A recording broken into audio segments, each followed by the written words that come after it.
let's go ahead and have everybody introduce themselves and just give us a quick update on anything relative to our meeting that would be important for us to hear this evening.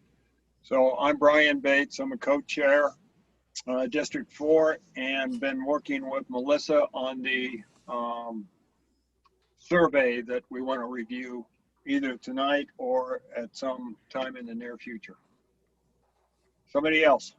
Okay. Liz Baldwin here, been on, oh, okay. I don't know how you did that. How'd you put your face on there so quick? It's Dave Browning. I also on the survey subcommittee, and it's been working on that for the last week or so. Thank you, Dave. Liz, go. Oh, Liz Baldwin, have been with the group since the founding. I have a lot of points I want to bring up. I have a notebook, but I thought we weren't going to bring it up as we go down through the survey and through the vision. I have a whole bunch of notes, but I'm not going to say them all now. We're going to try to get to it later, but Correct. thank you for reviewing. Okay. Yes. Mm-hmm. Somebody else, please. Harriet Young, and I read the survey, and I just have a few thoughts, but it seemed to have covered everything. I was pretty impressed. Thank you. Thank you. I'll go next. John Ruggles, Planning and Zoning Commission, District 2, and Dave, Melissa, everybody who has said you did a terrific job. Brian, I left you out. Oh, Me well. too. You guys did a terrific job on the draft survey. Thank you. Thanks. Next. This is Evelyn here. I read the survey. It took me 21 minutes to take. I think it's a great survey, but I do have a couple of notes that I took while I was taking it, and a couple of concerns of questions that I'll bring up whenever you want. Great. Thank you. Who's next? I can go. I'm Bethan. I'm the planning and zoning intern at the moment with the county, and I'm here just to observe how things are done. We're going to put Thank her you, to work Bethan. soon, though, so she's going to be a resource for us. Wonderful. Good. Thank you. Jessica Simmons. Not there. Jessica Simmons. I work for the county as an urban wildlife planner. Welcome back. You presented to us like the second time we met. I know. Wasn't that a great meeting? Yeah, you just can't resist these meetings. Okay, Jeep for Rocks. Yes, sir. My name's Steve Sessions over on Jeremy Lane. And if we get to a certain point, I have a little input on a question that was presented about 89 and Jake breaks, especially around the Silver Saddle intersection. But I'll leave it at that for now. Thank you. Let's see, who else do we have? Dave Browning, investment. So Bernice just joined us. Rob is here. Rob's Cameron. I had to reboot. I apologize. It's working much better now. Thank you for your guys' patience. Okay, let me get through introductions and then you can take over, Rob. Who is WYOJA? Wayoya. Monica Julian. I'm the old guy that was on the committee eons ago. I too have gone through the survey, but hope everybody's having a great night. Okay. Cameron. Cameron Watson, District 2. Nothing right now. I'm sure we're going to get into it as we go further in the meeting, so I'll have comments. Okay. Thank you, Cameron. Bernice. Bernice, you're on mute. Okay. What am I supposed to say? Anything you want. Have you done anything pertinent to what the committee is doing? Yes, I went on that interactive map and I put some things in there. I also I read all the survey, and I've got all the things printed off from the last meeting. I read some of Okay. those, but yeah, I have been on. I've been busy on another committee, Okay. and well, I can talk about that later. Okay. And then we have somebody on iPhone that I didn't get to. Yeah, this is Jess McNeely. So I'm the Community Development Department Assistant Director and the Planning Manager. And just here listening, my job's really easy because Melissa does a fantastic job as the staff member managing the project. Thank you, Jess. And I think that's everyone, Melissa. That's it. I mentioned earlier that Sailor is planning on joining. She's stuck with a broken bike, but she hopes to be joining us soon because I know that she has some specific thoughts she wanted to discuss. Okay. Yeah. Let me turn it over to Rob. I will ask that everybody mute themselves during presentations or when they're not speaking. But Rob, we're ready for the review of the August 13 meeting notes, and I'll mute myself. You're muted, Rob. And I'm muted. My connection is dropping in and out really bad. I think it might be better, Brian, if you don't mind, if I just listen in because I'm getting about half of this right now. Why don't you call in? Yeah, I could try that too. You know what? I muted myself. How can you still hear me? That is a powerful voice. I'll tell you that. Okay, so Liz, just go ahead and find your mute button, please. I did. Melissa, I'm would muted. thank you, Liz. Melissa, would you take us through the meeting notes? Yes, let me go ahead and share my screen, and I'm going to go put a PowerPoint up. If you can bear with me for a second. Share this from the beginning, and then I did want to just mention to everybody that if it's okay with you, we thought we might try to, and there's the dial-in number if anybody needs it. Do you want me to leave that up for a second, Rob?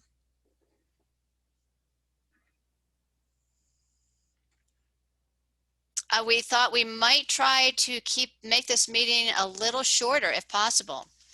Would anybody have a problem with that if we ended before our normal meeting ending time of 8:03? Okay. So there's a dial-in number. Message me if you need it back. So right, we've already been through the agenda tonight. We do want to go through right now our August 13th meeting notes. Did everybody get a chance to look at those? Yep. Any changes, corrections? This is Evelyn. I have a couple of questions. Yeah.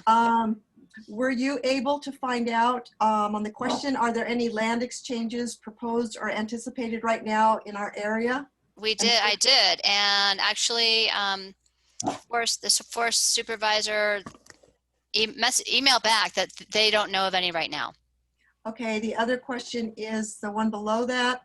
Are there any plans to thin the untreated portion of the forest on the western border of our area? That he did not answer. I will need to still follow through with that. Okay, and then there's the reference to the description of the land exchange should be included in the area. Oh, I just was noting that the reference to the description of the land exchange process should be included in the area plan. That was just something I highlighted for myself. Oh, okay. Mm-hmm. Thanks. I do have some questions of going back to the July, just real quick. Did you ever get from Sarah Benatar the percentage of rentals in our area? No, I did not. How about the vacation rental tax rate? No, I did not get any more information from her. I would need to follow up. Okay, and then in the July meeting, we had to add to the challenge list code violations and preserving cultural resources, and I didn't see it. Explain that again. I'm sorry. In the August or in July meeting, we had add to the challenge list, which was the envision list, I believe, to add code violations and preserving cultural resources. I think cultural resources is pretty much covered, but the challenge to code violations needs to be added to that challenge list. Okay, let's keep that in mind for later on tonight. We can add that. Okay, Thank that's you. all. Thank you. Thank you. Timberline. Anybody else on the notes from August 13th or other notes? Okay, so tonight, this is a work session night, and we do want to work through some of that asset mapping. And I know if the entire website was down earlier today, it's back up now. So I will show everybody how to use that. We have some great comments. Bernice really did a nice job adding some comments to it. And so I wanted to show it to you. If it seems like it's useful, it's useful for me as a on this end as a planner to understand, you know, what's important in the community. So we'll talk about that. We wanted to look at the visioning statements, the draft visioning statements. That was one of the items we really hope to get pretty well through tonight, as well as reviewing the draft of the community survey. So those are our three main tasks, and then we'll continue to talk more about the community outreach. So with that, does anyone have any questions or comments? We can just jump right into it. Are we ready? Are we excited? Okay. Yes. Good. So asset mapping, we've talked about this before. What it does, it focuses on identifying the strengths in your community. And that will confirm our vision statement, and it will identify resources that are needed to sustain the vision. So there is a reason for doing this. And you know, we talked a little bit last time, what are the assets in a community? Well, we have natural assets, we have physical assets, infrastructure, schools. Human assets are you all, everybody in this committee. We've got, you know, other human groups, social connections. So social capital is a big one. Who are your neighborhood networks? We don't know as planners. That's something for a community to determine and identify. And then also economic assets. So what are some of the businesses that are operating? Some of the more hidden businesses. You've got some, you know, home, cottage industries, things like that. But there are economic assets to your community. So, you know, how do we do this? Well, we map these. If we were together in a room, we'd be sitting around with big maps and markers and we'd be writing on maps, but we're thinking of a different way to do this. So we're going to jump to this website in a moment. So we map these on a map. We make a list as well to make sure that we capture the details. And then we look at the assets. We also identify barriers that limit how we protect and maintain those assets. So again, it provides a framework for our vision, goals, and policies.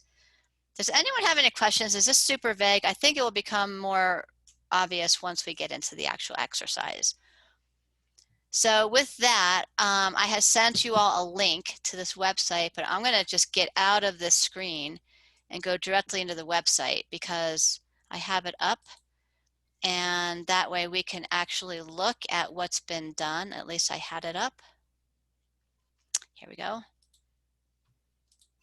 Okay. So this is a little bit of a different view because I'm logged in as an administrator right now. So I can actually see what the comments are. And this is what I wanted to show you because this is why this tool is very powerful. What this has done is this has given us a list of the comments right here, and they are actually then tied to the map.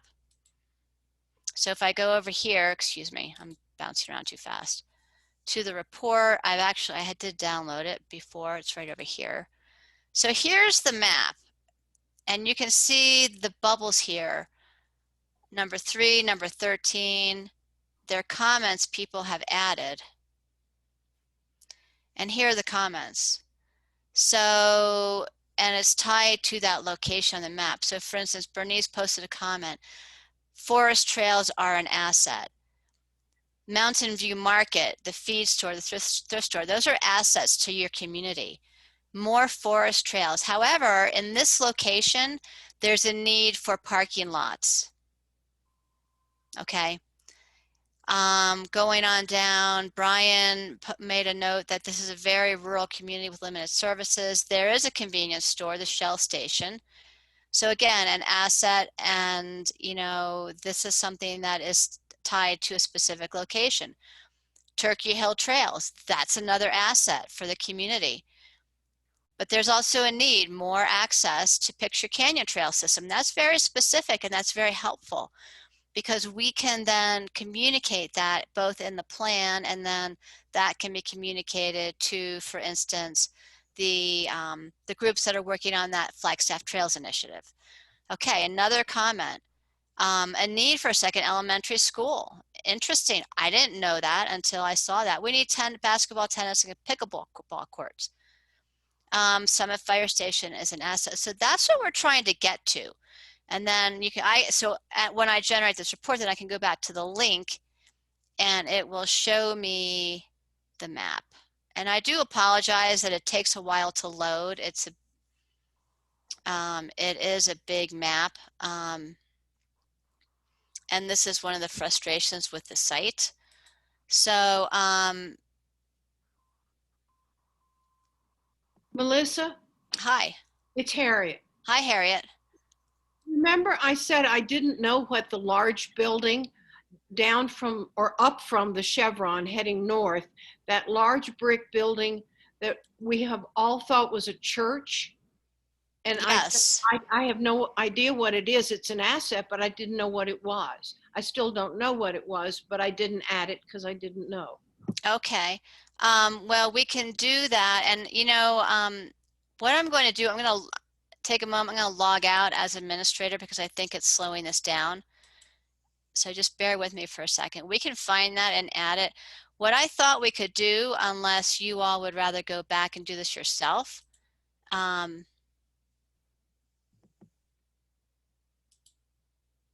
is just look at the map, and you guys can tell me what you think some assets might be, and I can just go ahead and add them in, like this building that Harry is referring to.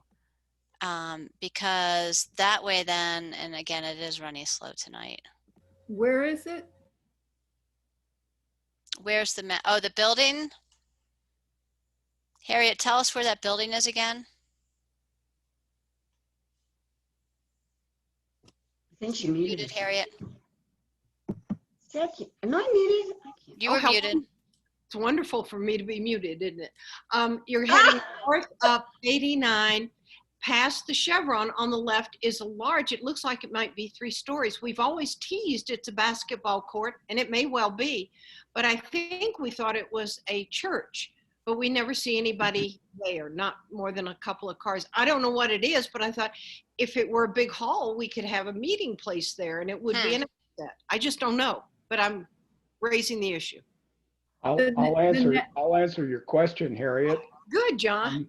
It is a church. It is the Church of the Nazarene.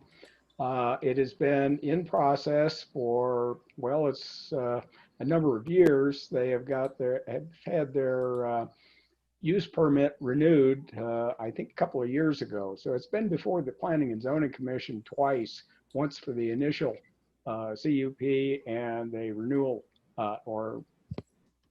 I guess, the second time around. So it's taking them a while because I do know that their funding is kind of touch and go sometimes. But that's it in a nutshell. But it would also be a potential meeting place. You know, church halls always used to be community centers. So I'm just thinking, even if it's not finished, it might still be useful for meetings out here. We have so few places. Just a thought. And the fire station does that as well. Aha. Yes, I did know that. And I am not sure, again, we're having a website issue, so. Melissa, I had a question about the map. Yes. When we have issues, like I was looking at the Forest Service behind my house, and I asked some geologists, what's the name of this crater? It's crater 216, and it's continuous from the field of San Francisco Peaks, but there's petroglyphs, they're undeveloped petroglyphs and pit houses and stuff. So when you want this map done, do I go to my center, hit that and say crater 216 is noted for blah, blah, blah, blah, blah, like that? And then what about, I also know that from Hawk International that Doney Park in general is a bird corridor for migration. And also Eldon Peak is a huge bird corridor. So do I put that, just a note to you, and then you put it, because it's actually in the books that it's a bird corridor. And then it goes, and Yaqui Point is a big point for raptor heads to go and see and do migration counts. And we've done migration counts for raptors and passerines on Eldon. So with something like that that's so general, I didn't know where to put it in. And yeah, so things like that, because I had all those notes, but then the map went down. And then I was like, well, maybe it's good, because it would have been wasting my time to put it in wrong places. So there's the map, which is not working for me right now, so we're not going to use that.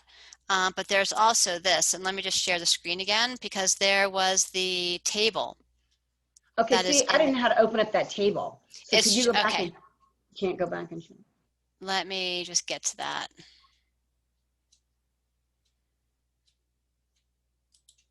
Oh.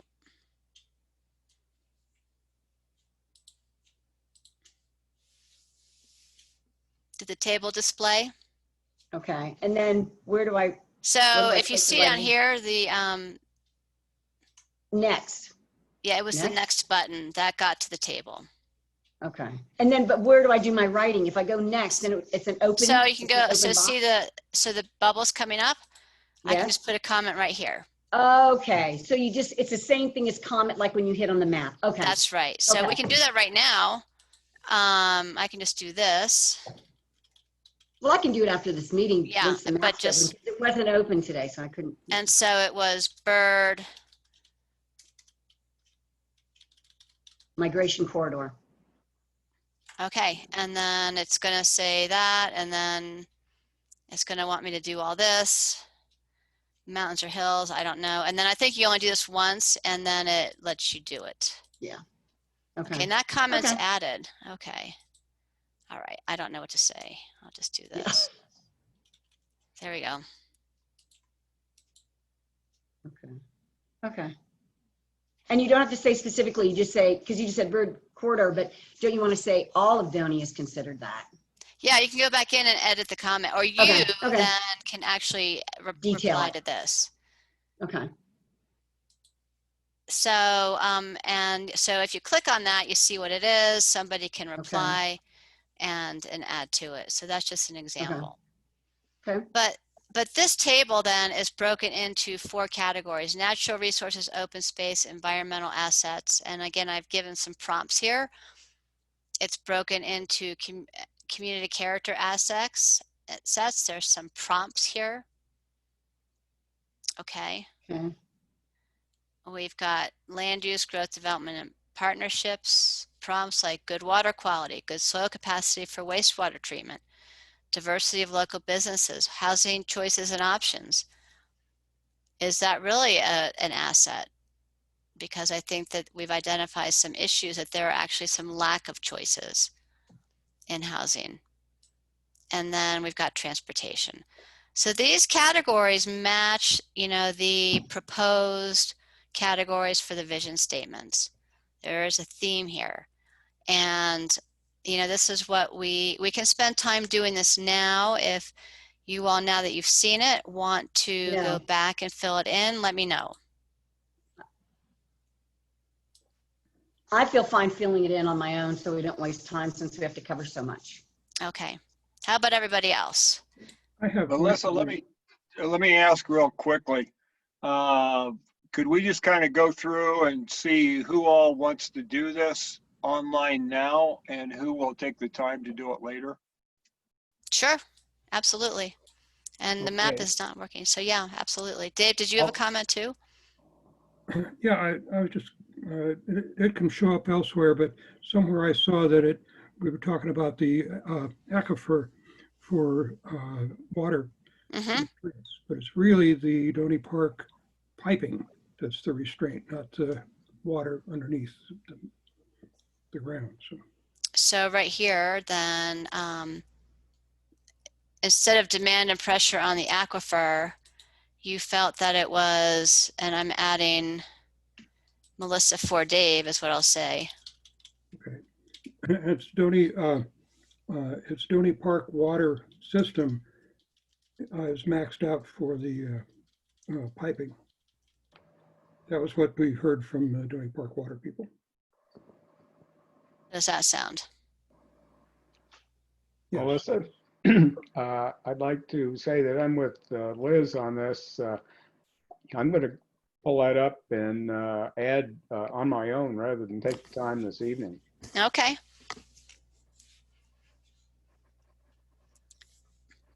Anybody else have a thought on doing this now or later? I kind of like having it done now just to get it done with. What's our time budget tonight, Melissa? So I was hoping to finish it in 2 hours. And this was one of the items, one of the 3 main items that we could go through. We could do it pretty quickly. It's just a brainstorming exercise. And I can type fairly fast, may not be super accurate, but we can just use this table. I think it might be worth everybody going back into the maps later.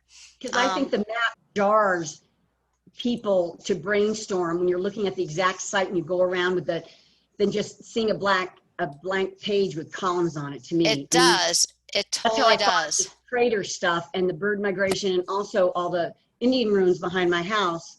Because I was looking at that and I go, okay, what's in my forest right behind my house? Oh, I know, but just seeing it just didn't do anything for it. But we have a map. How about that? Perfect. So here's the map. And we can zoom in, and I'm trying to get rid of this zoom bar because it's irritating. You can zoom in, and it's a high resolution map. Yes. So make it as big as you can. All right, so let's give this 15 minutes. Does that sound reasonable, Brian? Rob? Okay, I got a thumbs up.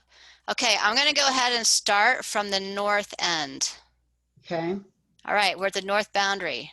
Shall I make it bigger? Yes. Bigger, bigger. Because I want to be able to see street names and numbers and stuff. I guess I could get I think that's as big as we're going to get it in terms of resolution. I will get my magnifying glass.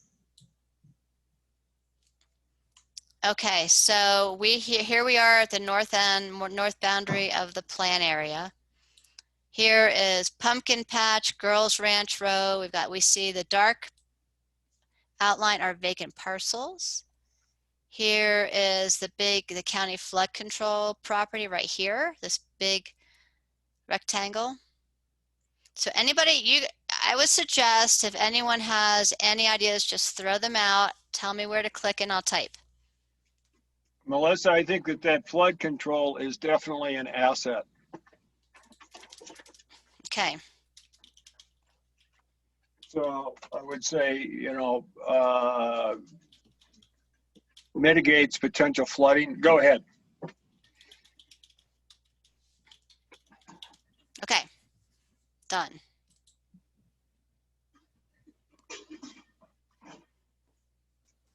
Anything else up at this location? So now this is captured. It will show up in the report. What else have we got here? We have, guess what? Here is one of our rural activity centers. Melissa, that's what the circle I'm is. going to give our co-chair a plug here, Timberline Firearms. All right. As an asset that really came through during the Planning and Zoning Commission hearing on the use permit at the time. Okay, let me. And John, I agree with you because it gives folks a place to shoot weapons without being in the forest and potentially endangering someone. Oops.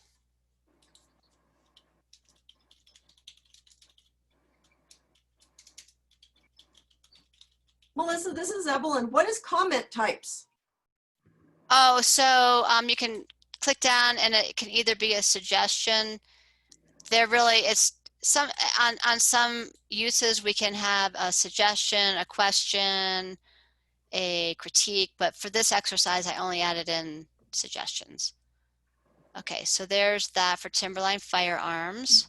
So Melissa, I'm a little slow on the unmute, but back on the flood mitigation being an asset, the flood mitigation is a start. it by no means controls the water that's coming down off of there. So I want to just be careful that it's not a done deal. It's not proven. We still get a lot of water that comes through Okay. where I am. So it is an asset because we've started it, but it's not a proven, reliable item. I'll add something to that because actually the containment basins in that only contain floodwaters from the Copeland and Roper-Abian washes, which is very localized. Right, and peaceful kicks my butt anytime it flows. And everything from the north, just like you said, goes by and down the what is referred to as the Copeland Canal to the would be to the east of Highway 89. Yeah. Okay, I am just looking for where my comment went that I thought I just added. So it's an asset for some of us. Okay, all right, so that is another comment added to this. Does that sound right, Monica? Okay. Anybody think of adding High Country Humane? Yes. Yes. All right. And I believe that is that here? It is just literally next to the, or just very close to the fire station, which should also be one. Okay, Yeah, so it's right there. Yeah, it's in that activity center. It's just south of the fire station. I believe it's right here. Since I haven't got the map, otherwise I'd give you the parcel number and everything if I could pull up another computer.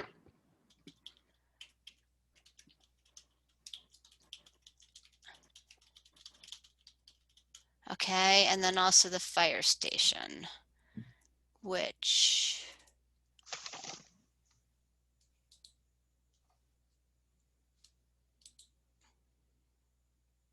for some reason there's a delay. I don't know. I think that's the fire station. A quick modification to that, not only is it the fire station, but it is also their maintenance and repair facility, which is pretty important.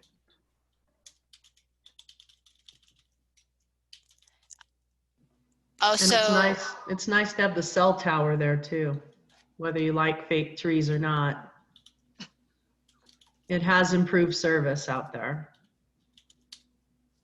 okay.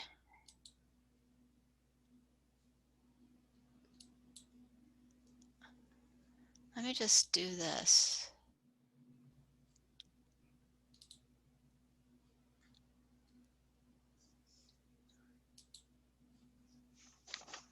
Well, the site works great when it works great, but I know those comments are in there. I'm not seeing them pop up, but they will.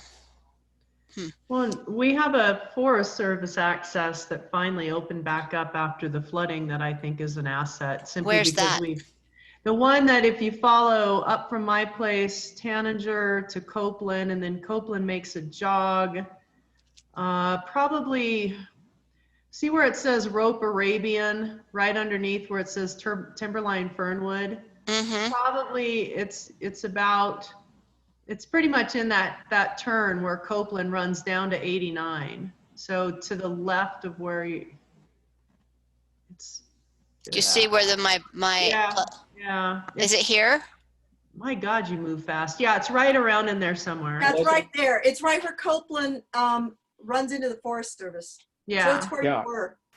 Evelyn knows exactly where it is, I can assure you. And that was something that also came to the Planning and Zoning Commission for the county's improvements to that, which has helped all the property owners along there. It's really nice that it opened back up. It's terrific. Mm-hmm. But is it from Copeland or is it from? It's right at the corner of Copeland and Copeland.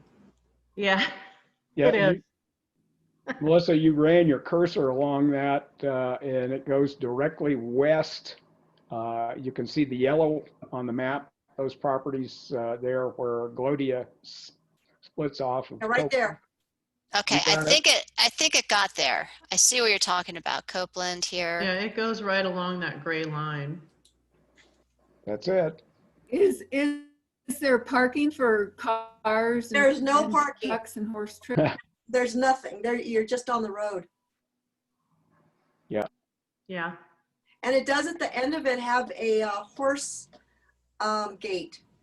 Yes. Well, the new gate, you can, if your horse will agree with you, you can open it off horseback. Right. Okay, I'm heading south.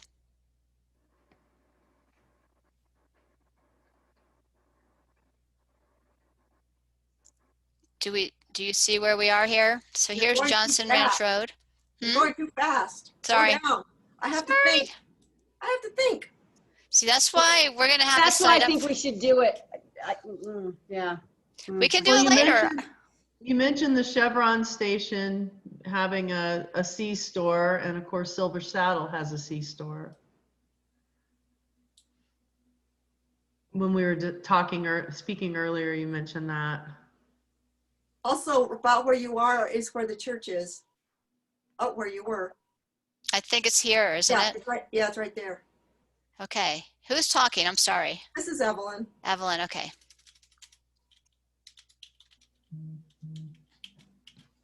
Isn't there a dollar store out there somewhere too? Yeah, that's further down. That's further south. It's yeah, considerably further south. It's where Burris Lane comes into 89. Oh, I just remembered something. There's a storage on Copeland.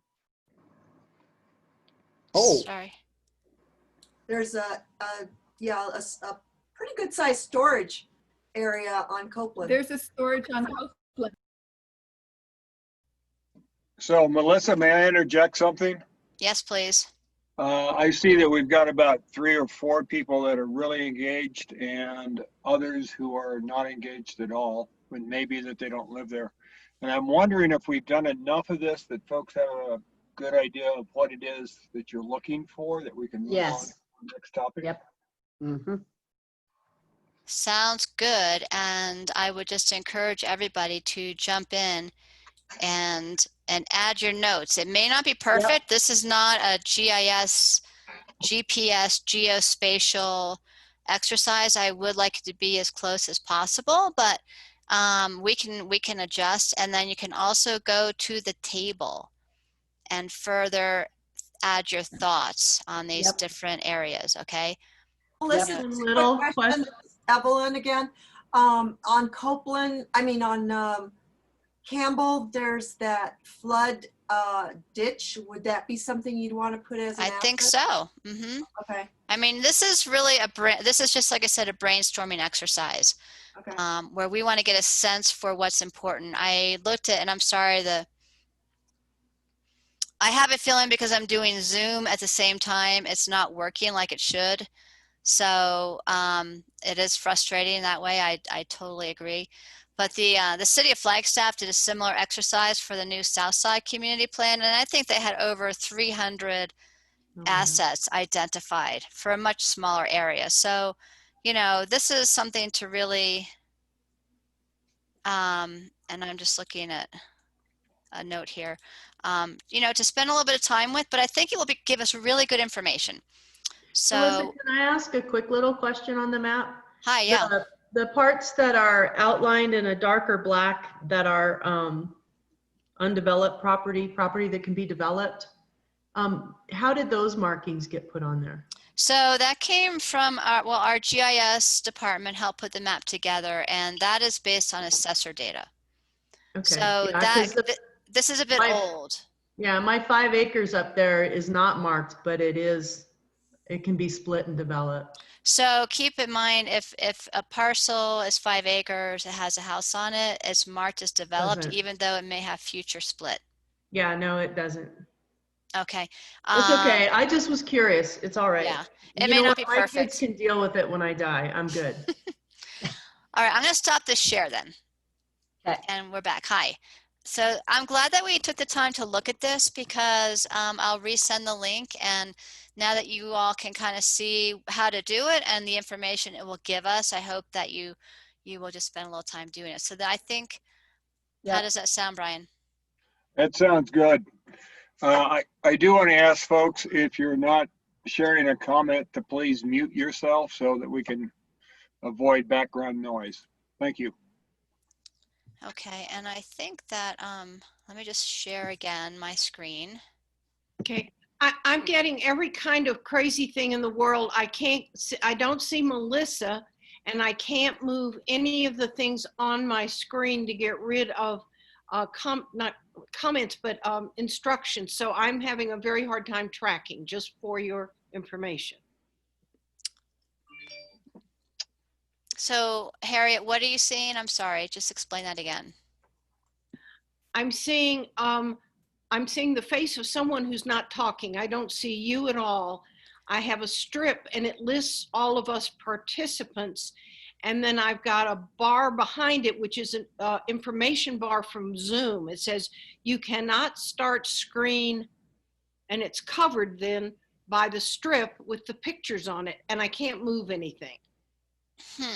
Okay. Start twice. I'll just leave it like this, but just know I'm not really fully participating. So in the upper right corner, there might be a box. If you click on that, it might bring you back to full screen. All right, I've got two choices: exit full screen or gallery view. Click on the gallery view. Okay, now I've got everybody's picture. Harriet, the other thing. I'm going to bring the presentation up now because I didn't have it up. It's going to be up now. There it is. So Harriet, the other thing that's worked for me is just to go out and then come completely back in. No, I've tried that twice and it gets worse. It keeps things. All right, this is better than I had, so I'm just going to shut up. Okay. All right, so the next agenda item was to review the draft vision statement. And I know Liz has looked at this, and I hope other of you have as well. So if you remember, over the past several sessions, we've been talking about some of the inputs that go into a vision statement, and those were based to a large degree on the information that we've heard from all of the presenters over the past some months. And what we did here, what I did, was to follow the format to some degree that has been used in the Coconino County's comprehensive plan and in our more recent area plans. So the Belmont area plan, Fort Valley, Kachina Village, they all had a 4-part vision statement. And the reason for that is because there's a lot of information in these plans. So this is a suggestion. It's not by any means hard and fast, but it was how I started to organize a lot of the comments that we've heard from you all on, what is Doney Park, Timberline, Fernwood? What's important to you? What are some of the key features that you want to keep going into the future? So that's why these 4 categories, and again, you'll see that it tracks back to that table of assets. Natural resources, open space and environment, community character and values, land use, growth, development and partnerships, and then transportation would be its own category. This is all open for discussion, but what I did then was just start to draft together, put together what I thought I've heard over these months into a vision statement, a 4-part vision statement. So I'm going to just turn it over to you all as the committee for your comments. This is Evelyn again. I have a question on right under land use, growth, development, and partnership. So Evelyn, can we focus on this one category, or did you want to? Sure. No, go ahead. Yeah, just because they're kind of in order, but yeah. So this category was the natural resources, open space, and environment. And remember, the current area plan doesn't have a vision statement. You all may like not to have a vision statement, but it's an idea. Melissa, thank you very much for creating this. And that was my one criticism about the existing area plan, in that it did not have a vision statement. And I think that's very important to add Because what you've got in the vision statement, essentially what's presented are the kind of things that are scattered throughout the existing area plan. And to bring them all together for a unified statement like this, I think is the best way to start this off. I agree. I like that, Melissa, because I look back at the old Doney and we don't have a vision. But what I saw in the Belmont that we didn't have, and I didn't see it in the Cocoa, and I didn't see it in the 2020, but I saw it in the Belmont, they have the vision statement, and then they break it up into 4 categories. And when I first read ours, I'm like, what are they doing now? There's a short vision thing, and then there's all this wordage. But in the Belmont, and I know this is just detailed stuff, and maybe we don't need to talk about it. After you have the vision statement, before you get into the categories, it goes, it's 4 components, complement, and then it goes into the details. So you know, the general public and maybe for us to know these 4 segments, that's why they're there, because it complements or it gives examples or contemplates the vision statement. And all the other places had the vision statement and then just starts going into listing, and it kind of made it flow better. But I think maybe that's down the road. We don't care about flow, we care about content right now, correct? Right. I mean, so I know what you're saying. So the Belmont plan kind of introduced what a vision statement is, and we can do that.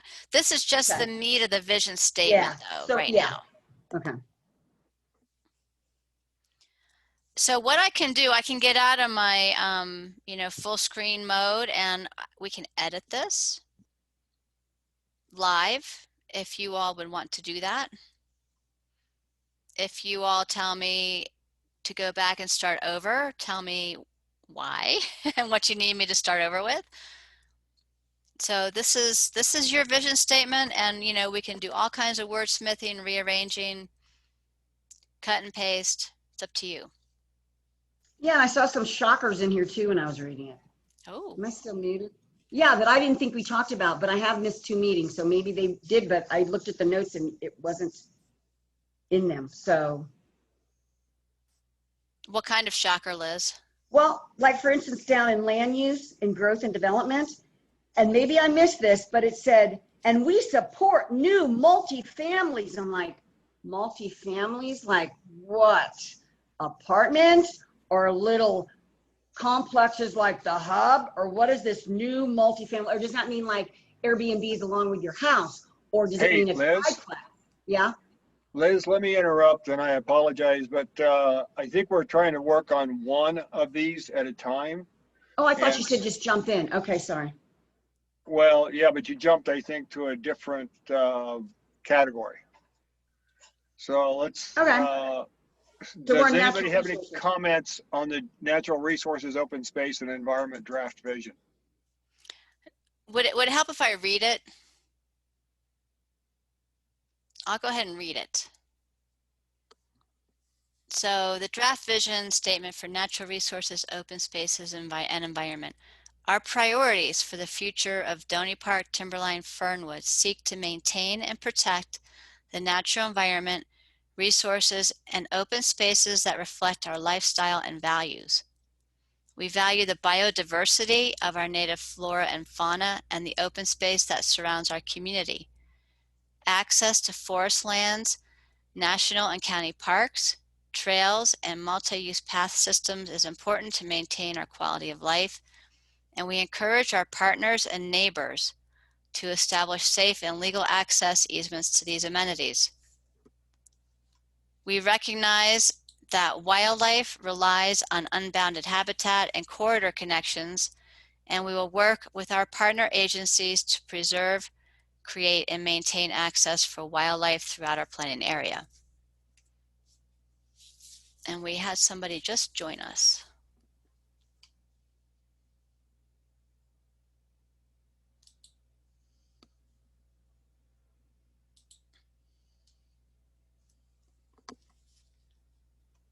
Does anybody have any comments on the draft vision that Melissa just read to us? I think she did a great job. Yeah, I think she did. Yeah, that was a good one.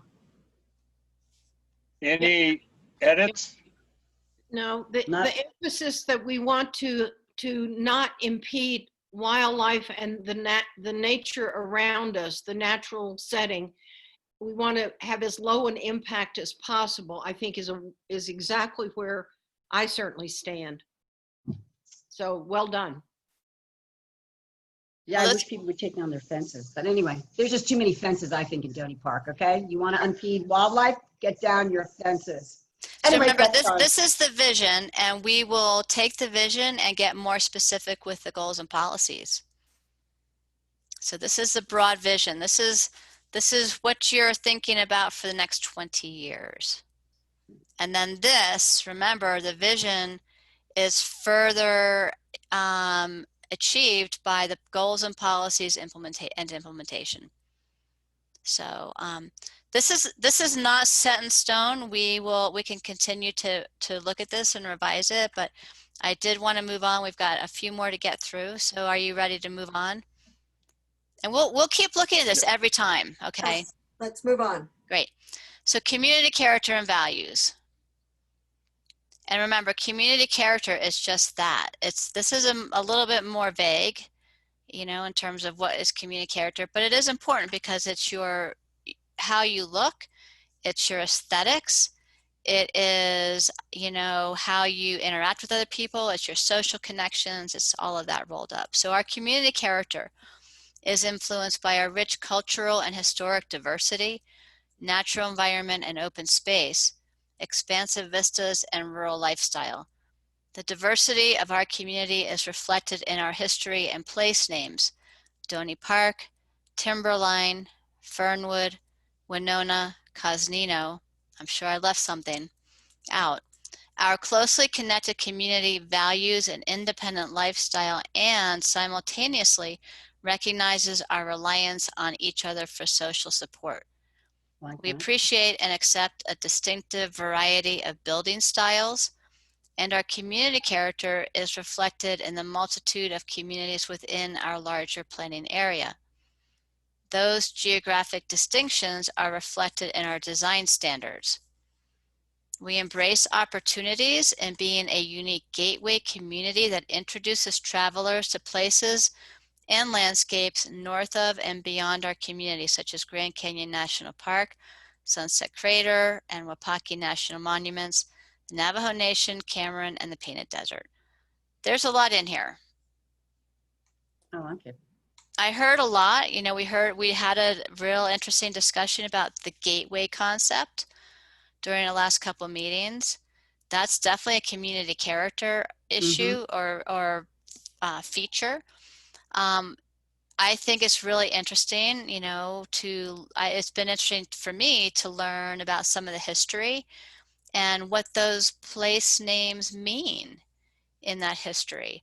Right. So there could be things that I could have missed some place names. How about Walnut Canyon? I have a comment on this. I just don't, I'm having a hard time seeing a unique gateway community, and yet when I think of gateways, I think of things that people passing through can take advantage of. Things like, I worked for a while 60 years ago in West Yellowstone. There are, gateways. A gateway to something, to me, along a highway indicates that there's more than we have provided for here, other than just a couple of gas stations and a C-store. Do we have something that we want to plan for to provide some of these services that tourists expect? That's a great question, Dave. And, that's something for you all to answer. The way maybe right now those don't exist, but it's an opportunity. It's potentially an opportunity. Does that seem like it's true that there are opportunities there? Because this really is the last place before you get out into these other amazing landscapes. Yeah, I mean, Melissa, you kind of covered that on the next one down, where you say, while enhancing opportunities to establish our status as a gateway community, but that's right. The next one down. I like it. Hold on a sec. So Cameron had a comment too. Well, I think all these are great points. And I think when we list these things, I think we're preaching to the choir of the community that already exists here.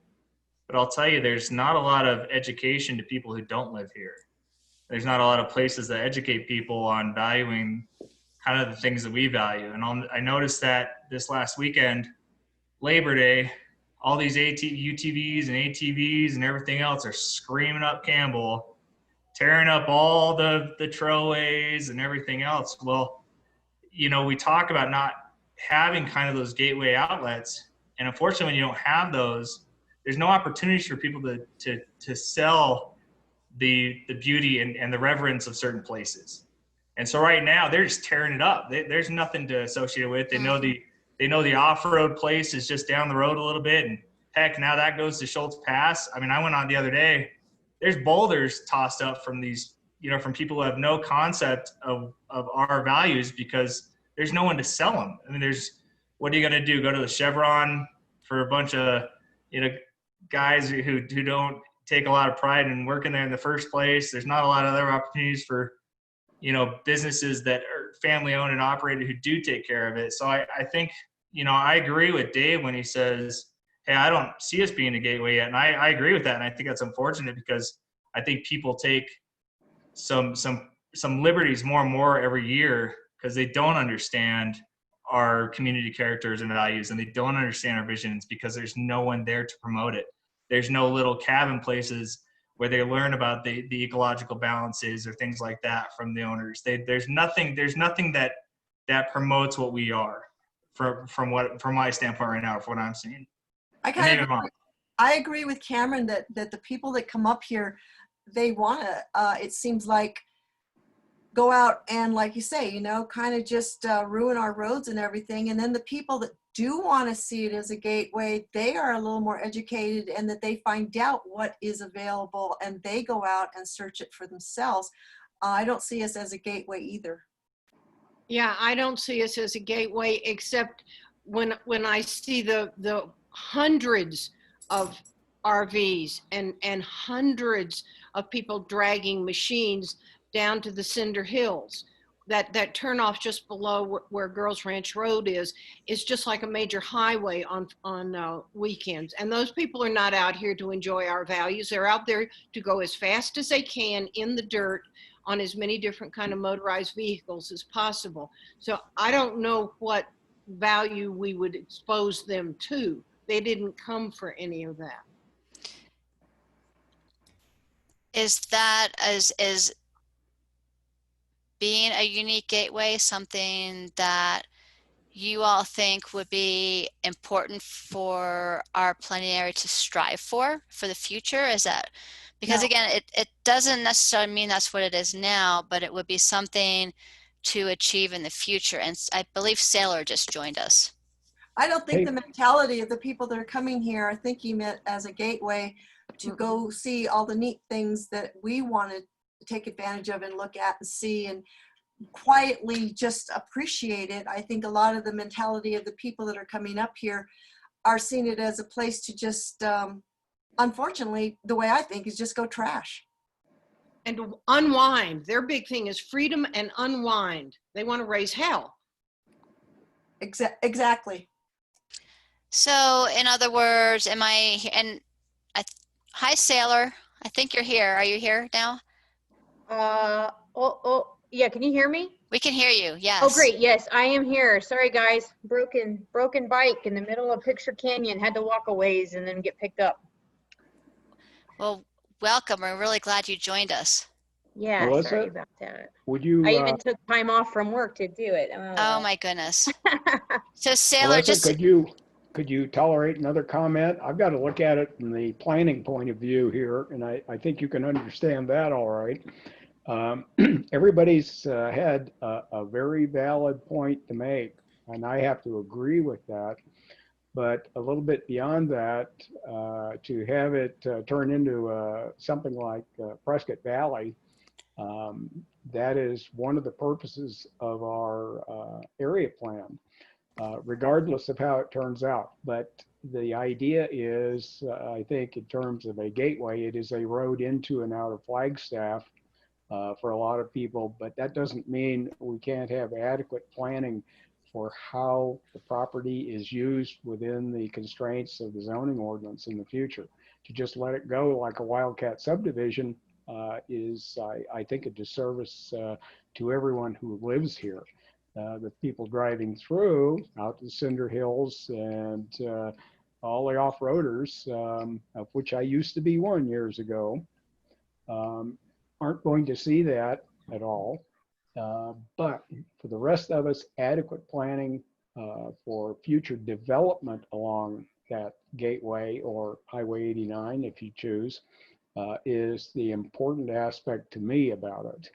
Yeah, I agree with John there. You know, some places where people can stop and say, okay, what's ahead of us?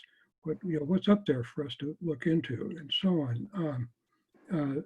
That kind of information is what the people that we want to have going through there have that availability of that information, and that makes it a gateway.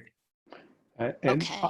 I'd like to add, this was a discussion that came up when Bill's Welding came in for a CUP renewal. And all the ag equipment he's got out there was considered part of a rural environment. And it was a very persuasive argument for the Planning and Zoning Commission. That sort of thing fits with Doney Park and the history of Doney Park.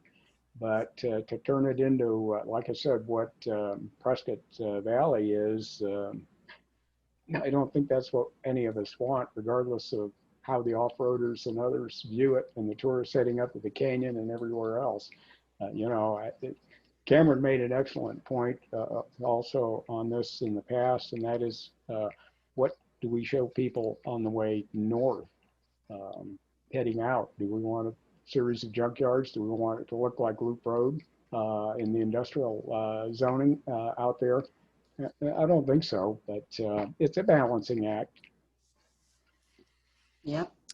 So, whoops, what I'm hearing then is to revise possibly this last sentence and to focus more on providing opportunities for education and information about what these places are, instead of looking at Doney Park, Timberline, Fernwood as an actual gateway to those places. I think it's great. So, It's fantastic. Melissa, Yes. Melissa, my question would be, where and how does that happen? Because I'm looking at most of the people that I see that are traveling through, they're going to stop at the gas stations, convenience stores.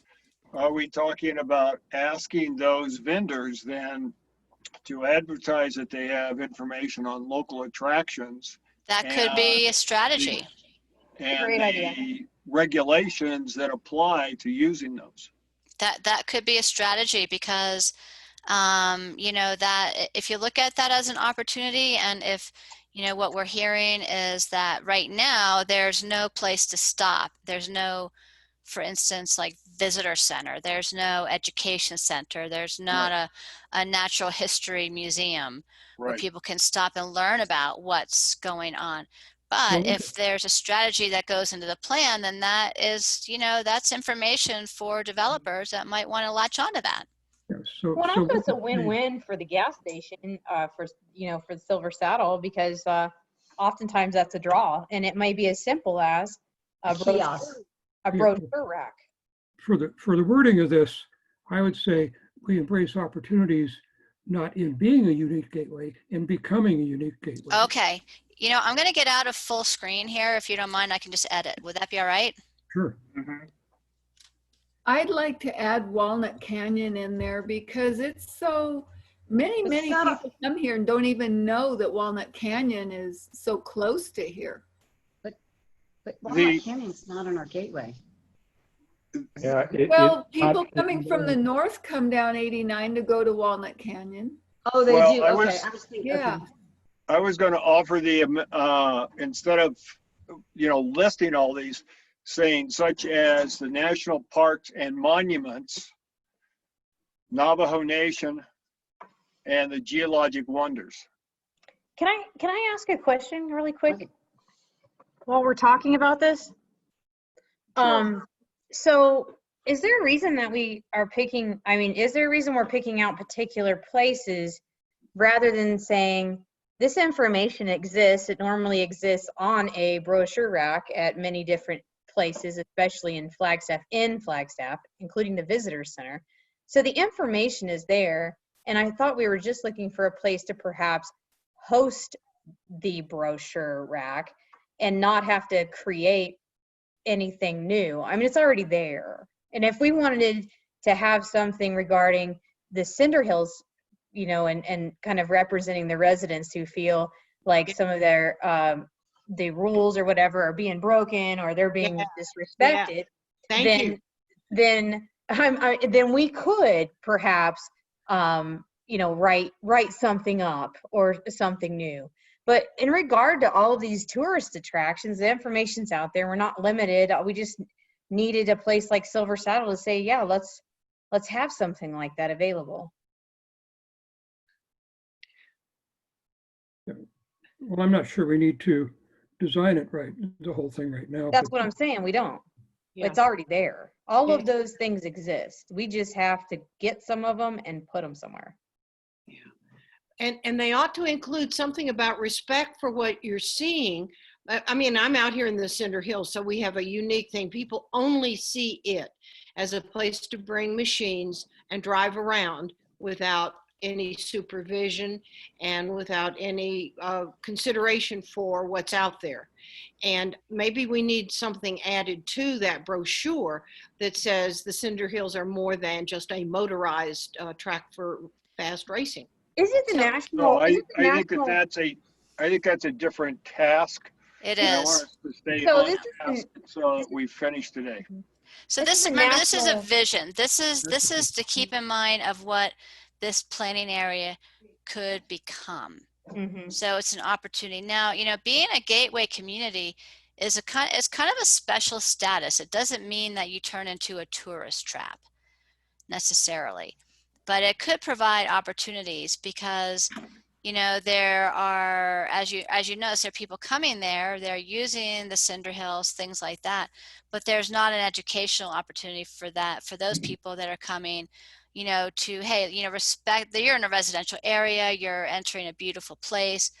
This is, you know, something that you should respect. So we can wordsmith this some more, but, you know, I just wanted to get us thinking a little bit about what does it really mean to be a gateway? Melissa, one thing about it, that the gateway is essentially the 89 corridor. It is. And that is only a part of Doney Park and the Doney Park area plan. There are other parts that could be considered a gateway also. And this has been pointed out to me by the folks who live south of I-40 in the Winona area, that I-40 is also a gateway. Part of it passes through Doney Park, so that as well. But those are only parts of it.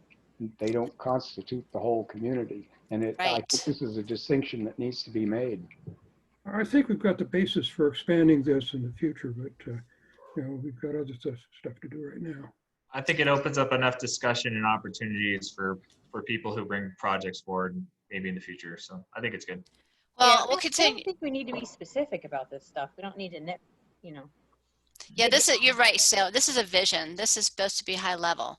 So I'll continue to work on this, and then we'll move on to the next topic. Does anyone else have anything that they want to comment on in terms of this draft?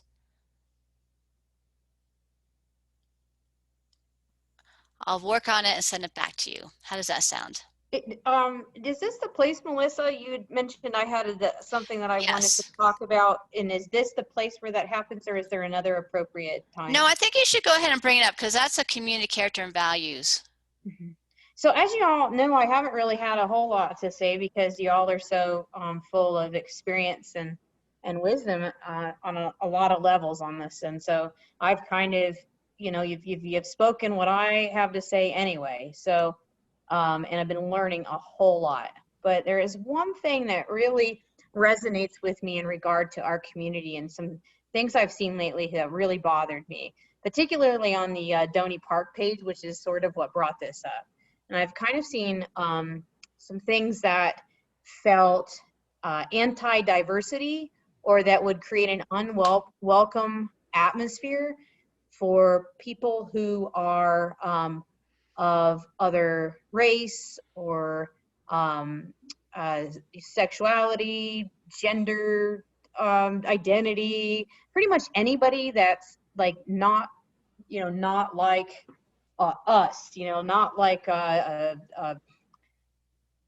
don't know how to explain it, but you know what I mean? Like anybody who's not a part of the in-group. So I've seen some things that have really concerned me, and even some things that have scared me, and things that have made me feel unsafe, and things that have made me concerned for my friends who are particular, like either indigenous or people of color. And that includes folks who might stop through here in the Gateway community. So I just want to know, like, how is it we might be able to include something, if people are willing, regarding diversity in our vision statement, to make sure that we are a safe place for people, all kinds of people, to come here and live here or visit here. Just want to make sure that we don't get too. Right now, I saw somebody say something about old timers and, people needing to know, like, respect the people who have been here forever. And I just thought, times are changing, and perhaps we need to look at the way we think about things in regard to how they're changing. So anyway, I just wanted to put that out there because I'm a person who would fit into one of those minority categories, and I'd like to feel safe in my community, and sometimes I don't. Join the club. Thanks for being so candid about that, Sailor. That's an important comment. Taylor, this is Evelyn. I totally understand where you're coming from. And it's a concern I think a lot of people have right now. Thank you.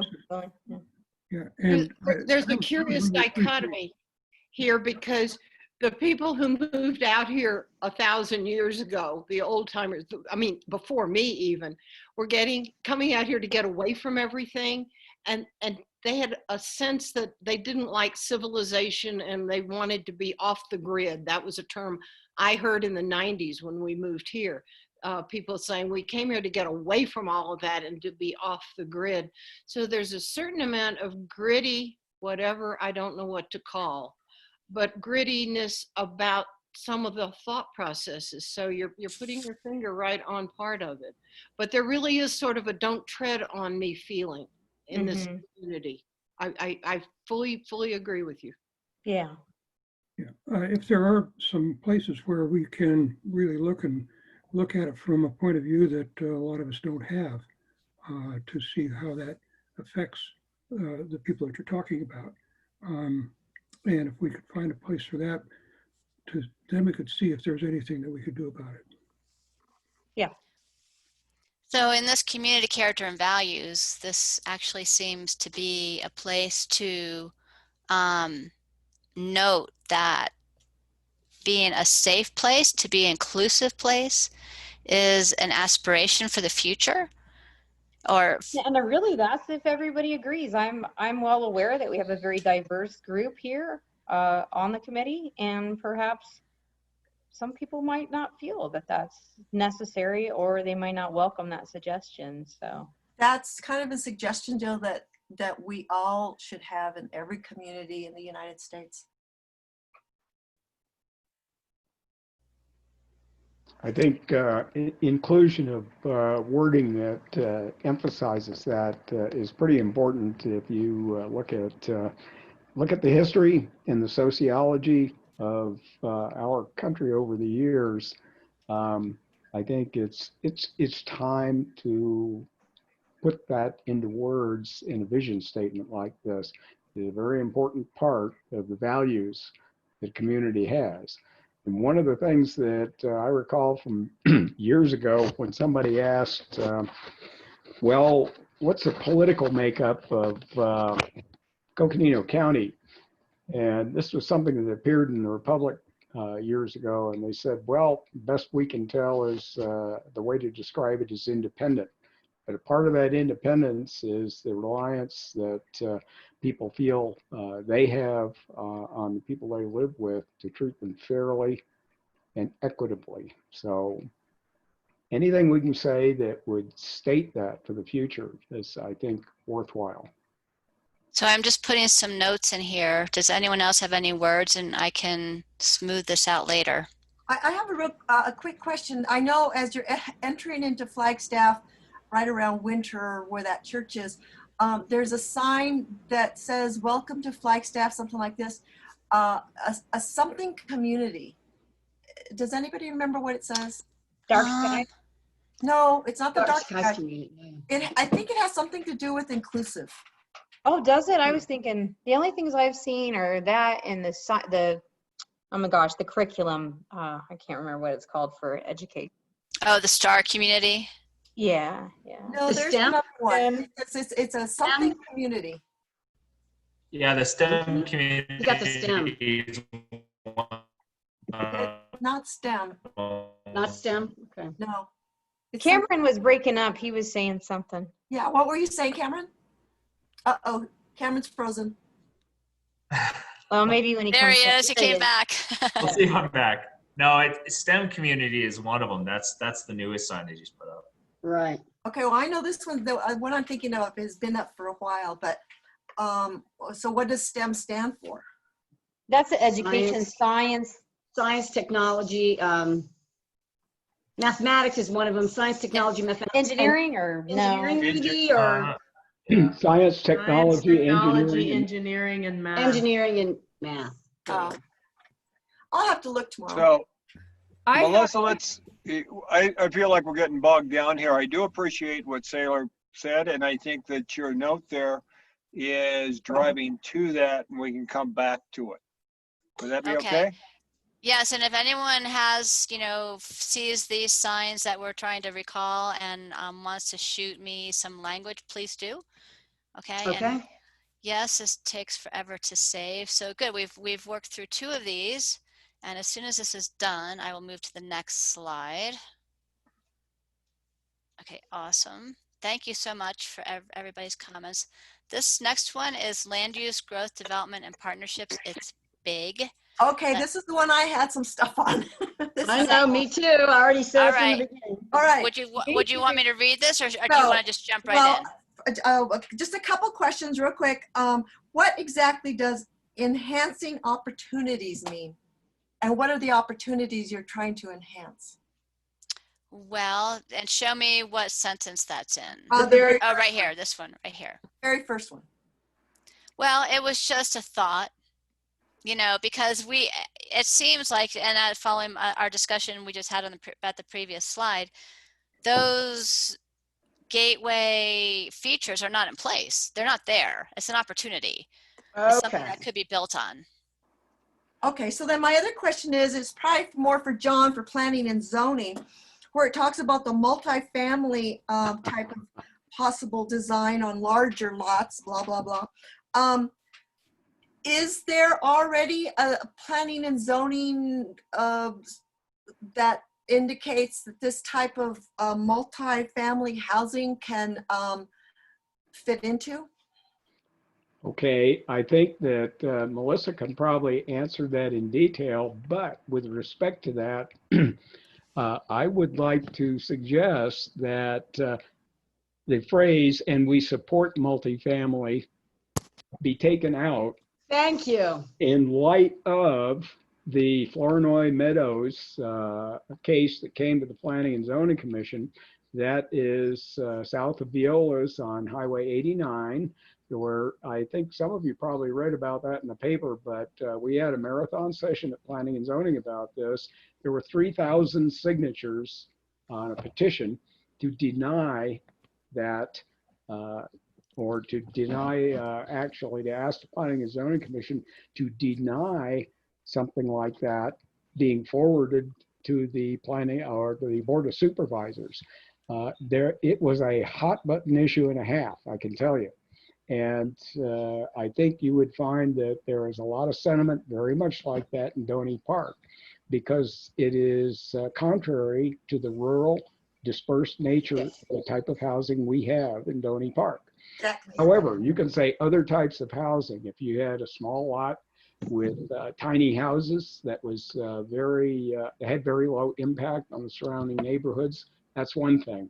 But something like the Fernwood Meadows in a fairly large area, significant impact and very much out of line with the character that we have already stated is part of the area plan.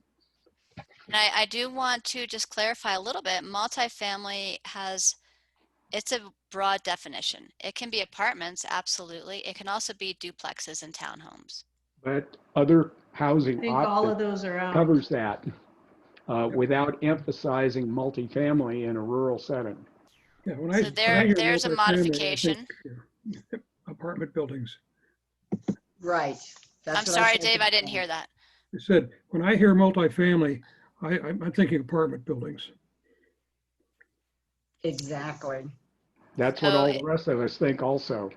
Exactly. What if we said instead of other, would alternative housing styles? What would that mean? Housing styles. Exactly. I don't know if we want to open that door. Well, you already say other housing options, and I think that's quite sufficient. But what does other mean? No, just take it out, yeah. Okay, I can give you an idea. Like tiny houses or things like that are another option, and that's, I think, conducive with the environment. So right, Cameron's got it. He's got it pegged right there. Say that one more time, Cameron, just so we could hear you. I do think that like the tiny house vision and stuff, that the movement that's kind of happening, I think that that's conducive to the Doney environment, the Timberline environment. I definitely think that it's in line with it. So you don't want to eliminate everything, because there's going to be some really cool kind of smaller options as opposed to like a giant complex or something like that. So I think you have to leave other, because you have to have that ideal stuff to be at least obtainable. So Well, I think as long as those little houses didn't violate our parcel minimums. Yeah, or AR25 or whatever it is. Yeah, like mine's AR25. There's developments that are 1. Correct. There's AR5 in the. But remember, so housing size, there's no minimum housing size in our zoning ordinance. No, we're talking And about lots. That's what I'm saying is somebody can put a tiny house on their 2.5 acre lot, rock yourself out. But I don't want to have it all of a sudden we have an acre lot with 20 little houses on it. Correct. Exactly. That would be contradictory to the vision that we were just talking about. Would you all support smaller lots with smaller houses? No. If we do that, we're destroying the whole reason why this place became what it is. And what about in certain areas where you may, if there was a higher density, that might support transit? I'm going to say no. Label me evil, but no. I think that last year when the Coconino County Board of Supervisors passed an additional dwelling unit behind a lot of people didn't know about that, didn't know it was going on. And now all of a sudden we're getting multiple people in our neighborhoods living on lots, increasing the dust and increasing all the problems that go with it on our unmaintained roads. We've already got a lot of more affordable housing. Now we've got people living in garages and RVs, and that really made an impact. And I just look at the little area that I live in, but I can go to any neighborhood and I can see the same thing. I think we're going down, though. I think the scary thing is we just talked about diversity and safe places. I'm on the same page, Cameron. That's where and the thing is, people in those atmospheres like tiny houses. They like the communal atmosphere. They like those things. You're basically saying we want to be inclusive, but not that way. Well, and that wasn't even what I was thinking as far as those folks wanting tiny homes. I don't even know if that's what it, but because I think we're stereotyping folks. But one of the things is a lot of folks don't have a lot of money, and especially some oppressed populations struggle socioeconomically, and having a different socioeconomic groups is also pro-diversity.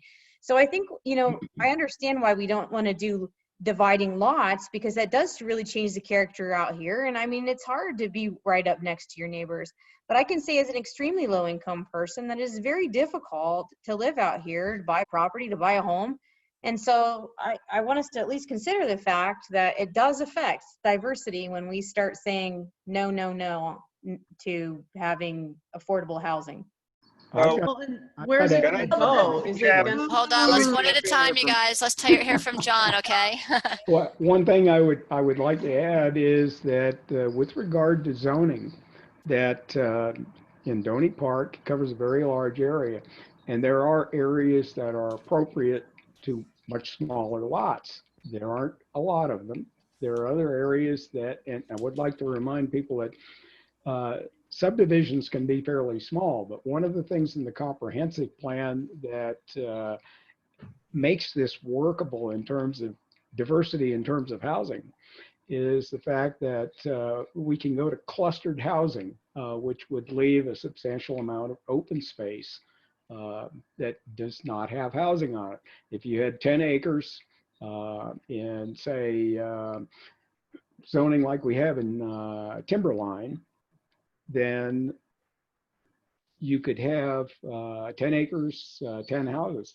But the alternative to that is clustered, wherein you have those 10 structures, houses, residences on a very small part of that 10 acres. And that is one of the things that was done with the Johnson Ranch. It has some clustered housing in order to preserve open space and to maintain the rural aspect of Johnson Ranch and that part of Doney Park. So, you know, there's a lot of ways to do it. There's a lot of appropriate places, but, you know, there are also a lot of very inappropriate places too.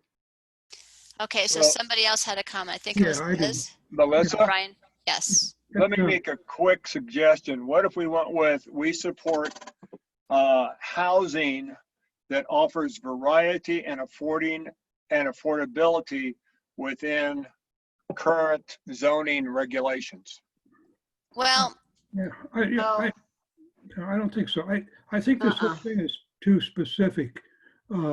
That you know, that we're getting into something here where subdivisions on vacant parcels instead of this, and all the other thing is that, yeah, and we don't necessarily say today we support these things. We're open to, you know, future styles and variety within the character of the DPTF. I'll second that, Dave. Within the character? Yeah, I like that, Dave. Yeah, works for me, Dave. so let's existing character.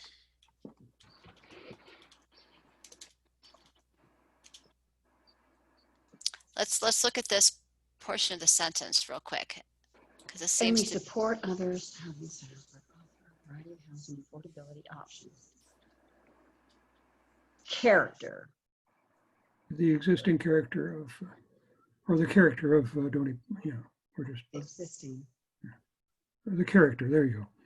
the character and we could just say of large lots. no, just take that out. Right. The rest of it. Yeah. Take that part out. Yep. And I would like the words, and we are open to rather than support, but I guess Yeah, you fixed one after the other. I like that also. Well, actually, the zoning ordinance it tells you where you're open to that. Appropriately zoned. You don't necessarily have to say open to it, because someone can bring in a request for rezoning of property, and it goes through the process. So rather than saying open to a specific thing. I understand that, John, but what we're trying to do here is to say that there's the possibilities, not necessarily, you know, within, you know, we don't have to get the detail of in the zoning system or whatever, or changing zoning or any of that stuff. It's too detailed. Yeah, this is the high level vision. What I'm telling you is that that's already within the zoning ordinance. Then we should just say that. How do we make that sound pretty? Well, But so let me they, just interject here if I may, because again, this is the high level vision statement. I don't think that citing the zoning ordinance here would be appropriate because the zoning ordinance does have a lot of different options. So just saying that you're open to this, we'll be looking at this vision as we develop the policies. The policies will be more specific later on when it comes to this. Does that make sense? Okay. Yep. That's from a planning standpoint, you bet. Okay. So this probably needs some more massaging, but for now, does this, should we move on? No, I have another question. I guess I just don't read right or something. The very last sentence.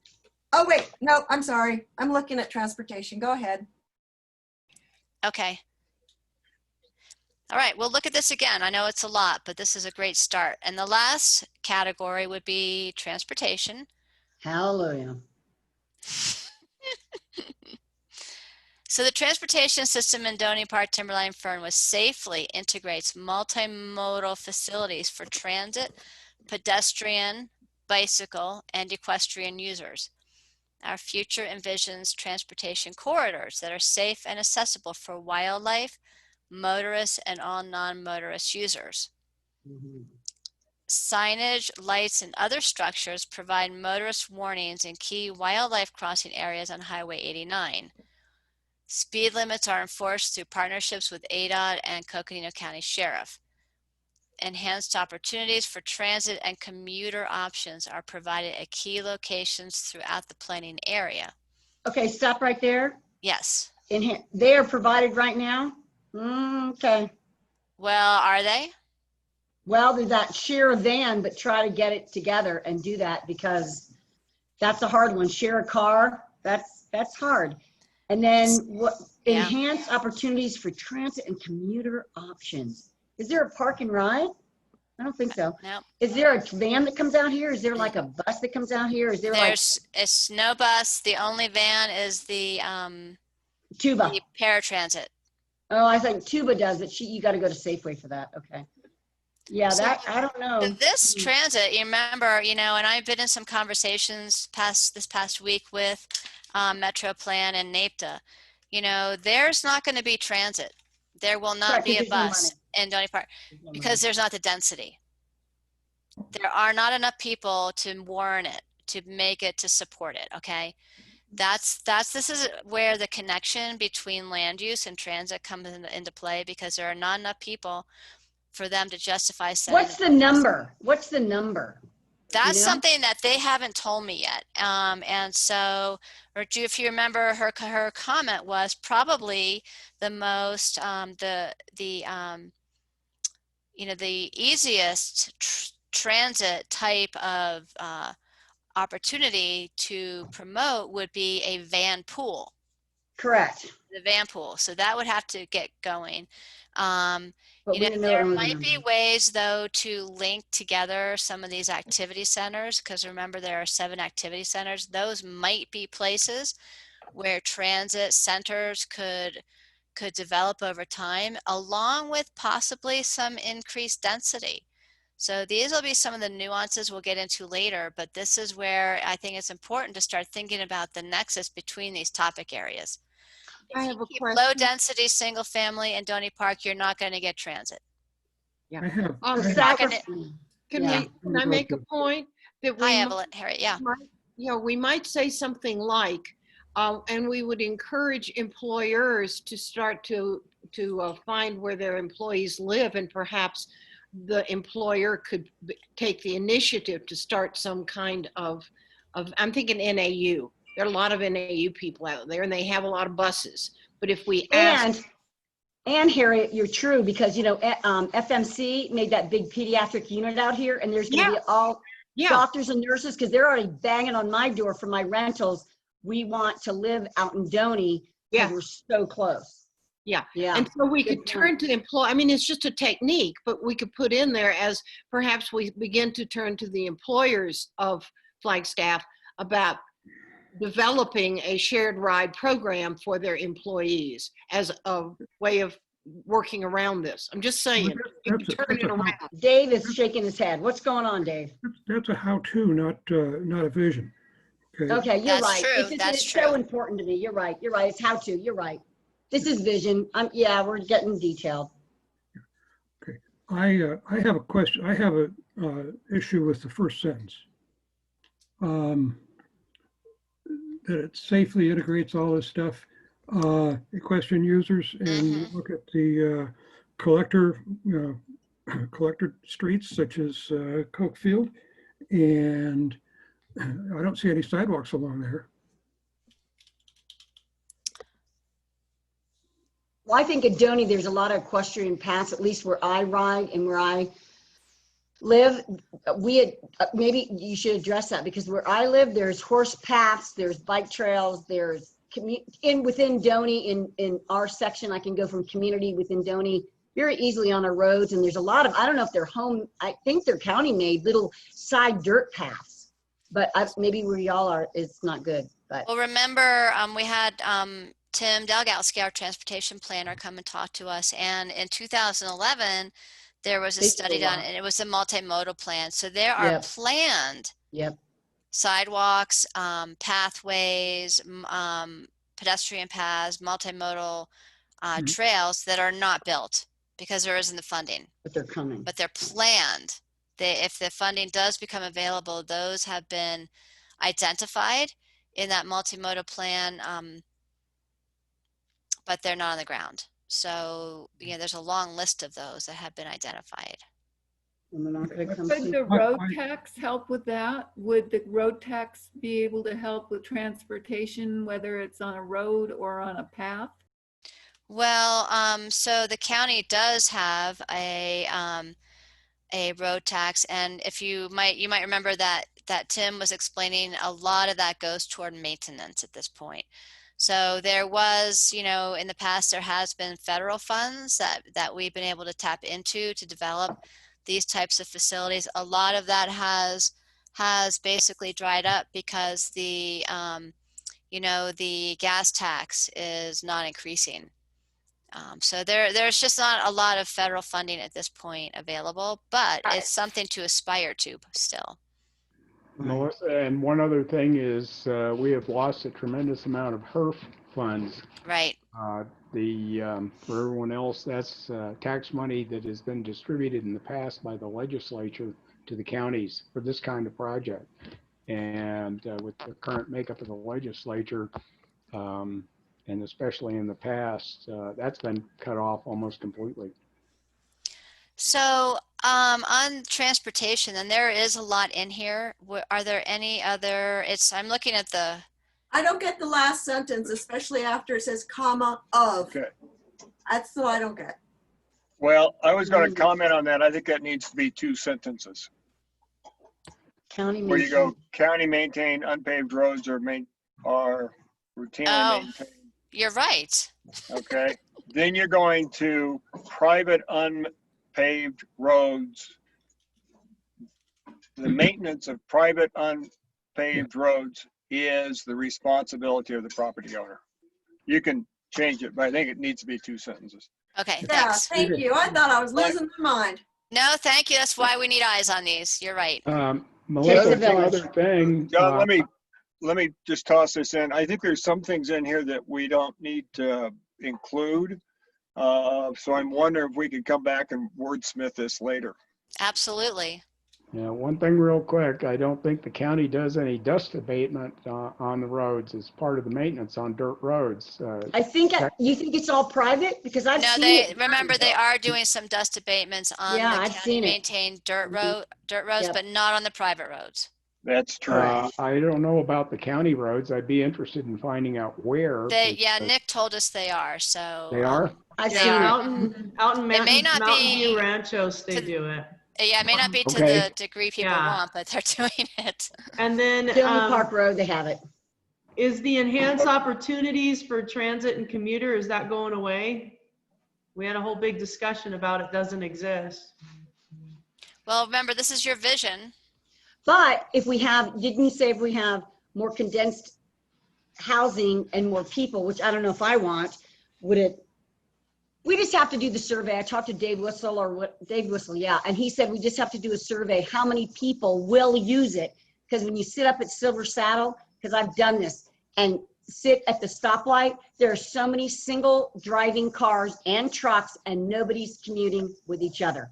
So I doubt, you know, I don't know. We have to do a survey to see how many people would even consider a park and ride, because I've already talked to Silver Saddle owner, and they said they would definitely give a lot dedicated to that because they're so community oriented. If we would make a decision, if we'd do it. That's a perfect segue into looking at the survey. Correct. Yes, Good. I Yeah. agree. Because that Okay, question's so on there. Correct. so we will come back to this. We'll come back to all of these statements. Like I said, it's not a one-time deal, but this is a really good start on getting your input. So if it's okay with everybody, could we move on to looking at the survey? Let's do that, please. Oh, yeah. Yeah. And Could I say something just about the maintenance of the private rural roads, the unpaved ones? For instance, Cokefield Road between Townsend, Winona and the Forest Service, that is owned by the private property owners, but it's used by people from all over Flagstaff to drive down there and get into the forest, including people that are hunting and just people riding motorcycles. It's got a lot of people using the road that don't even live there. So Bernice, can you come up with a statement that you would want to include in this, and we'll come back to it, please? And again, that might be more of a policy level.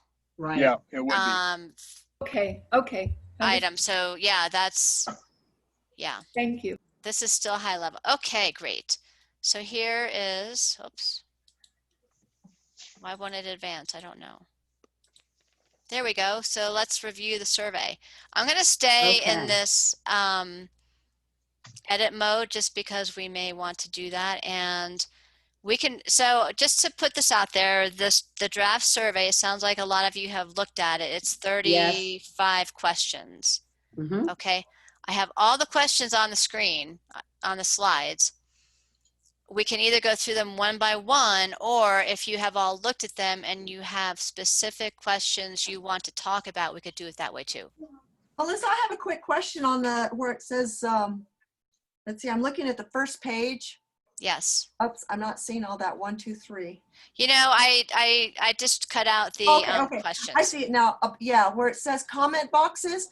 Where are the comment boxes going to be? No, so we will add those. So what we'll do is I will put this in the SurveyMonkey format.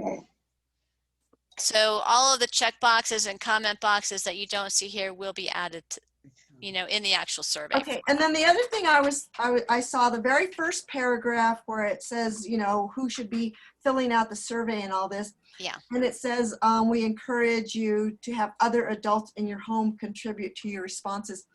I am kind of looking at it as a teen. Some are responsible and mature enough at this point, teens, that maybe it would be helpful to get some of their input since they're going to be 30 when this is at its peak.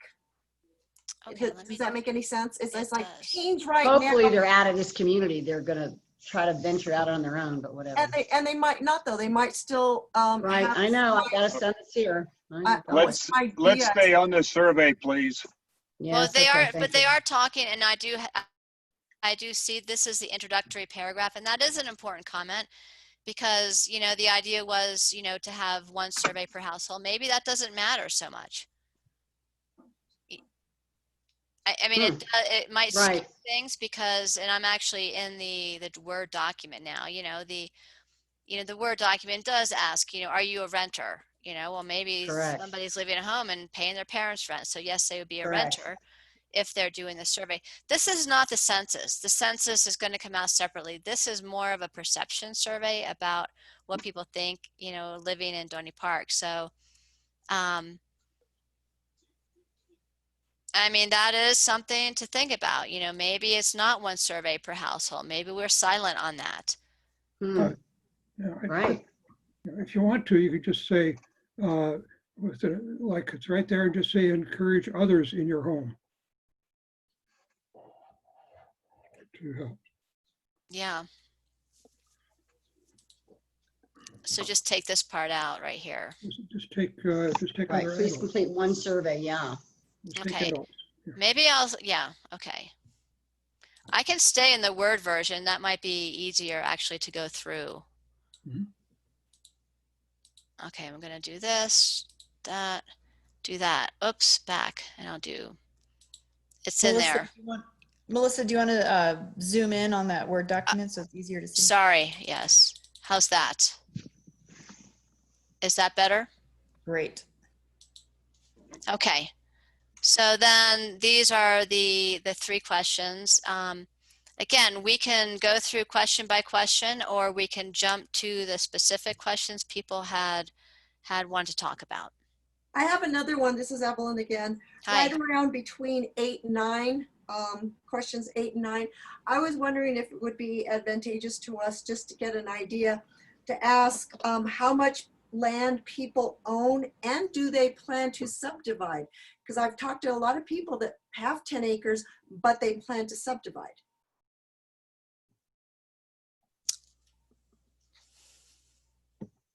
Are we haven't gone to 6 and 7 yet. Okay, do it. Jessica, Melissa, I think that is a terrific idea. You know, when it comes to the planning end of it, when it comes to you and community development, and us on the Planning and Zoning Commission, that would be, I think, some pertinent data in making decisions. Something to go in the area plan, an important addition, I think. Evelyn, was this what you were getting at? Let's see, I put how much land do you own and do you plan to subdivide? Or something like that, so that if we know they have 10 or 20 acres or something like this, okay, whatever, do they plan to keep it that way, which keeps it open? Okay. Or are they planning to subdivide? Thank you for that. All right, so that's an additional question. And then Liz, did you have something else around questions 6 Well, I or wanted 7? to look at 6 and 7. I did have something that I had written down on my notebook. 6 and 7 were pretty similar. I am a renter and do not own property. Okay, and then please, okay, so 6 and 7, there was a question here. Yes, and then the other one, I think I thought it was kind of redundant, but maybe it's not. I rent from others. So I'm a renter, but I do not own property. And then this 7, it goes, I rent from others. So what are you trying to get from that statement, rent from others? Well, that's a good point, because the questions above talk about I own property, and then the question 6 was, well, if you don't own property, then you're a renter. So Correct. this And then could you're be doing it redundant again. right So there. that's redundant. Yeah. Yeah. Okay, good. Good point. Groovy. Thanks. Okay. Okay, so then the next 8 is about how long, and we'll probably rearrange these so they flow better. I love 8 that. is how long have you lived there? You know, the next 9 is more about employment. Remember, the census will get to this more specifically. However, we won't have that data out before this is finished. So we'll do our own little census. This is Evelyn again, and I have an issue with 10 and 11. 10 and 11, okay. How many people reside in your household? That doesn't matter to me. But I noticed in the last area plan, the question survey, it asked like the ages. And I thought, well, in this case, we're not even asking anybody if there are any children at home, what their ages are. It gives us an idea of how many kids are living around here. Good point. For the schoolage, okay. Right. And then and for recreational stuff for kids, yeah. Right, yeah. And then Good. so, you know, to know how many kids are in the area, and then also 11. I'm just questioning why we want to know this. Yeah, why do we want to know that? Do you want to know the demographics of your community? Yeah, for planning schools. Oh, planning and diversity too, like Sailor said, I guess. I don't know. I just, I hate to be called white Anglo. I don't even like to say that, but. Well, we could say, you know, other and just take this out. But I mean, it is a category. It's a category. It's do they- yeah, it's a do they do that category. for I mean, you school? can change it if you want. Hmm. You could just say white. I don't know how I you don't like white either. I don't even care about the color, but anyway, that's what Well- I'm saying. Why do we do this? But it's for schools, correct? Is that why we're doing this? It also gives a snapshot of the demographics. Heterosexual, or are you lesbian, or are you, I mean, like, why? No, I don't that's, but I think what we need to do is get some idea of whether or not the We need race types are shifting. We know from previous surveys, Oh, okay. 10% of the But region why? is white. But why? 12% is Native American. Because it helps us plan for facilities. It helps us plan for our social So institutions. for all white, we're gonna have different facilities than if we're all Native American? Or we're Well, all it may mean that we have to have different taxes? services in terms of, you know, translation services, for instance. Okay. Schools, you know, the demographics do play into how a community Funding? responds Funding, maybe? to Funding? different populations. As far as the list goes, I can't remember what the census uses. Yeah, you know what? I can look at that and Census. duplicate it. Okay. Why don't we do that? Well, That would this probably wouldn't be be as best. accurate as the census, right? Pardon me? This would not be as accurate as the census. Would the information? No, this is, No, not no, no. useful enough? but as it will come in before the census is ready for us. See our trend. Okay, I guess to see our trend. Are we all just white toast out here? Or do we have some color? You know, I'm sorry to say, but yeah. Okay. All right. Can we move Culture. Can I on? make a suggestion? This is Jessica about question 9. 9. Yeah. Maybe adding like normally, or so people don't all say I work at home because of COVID. Ah. Ooh. Okay. Would that go up into the question itself?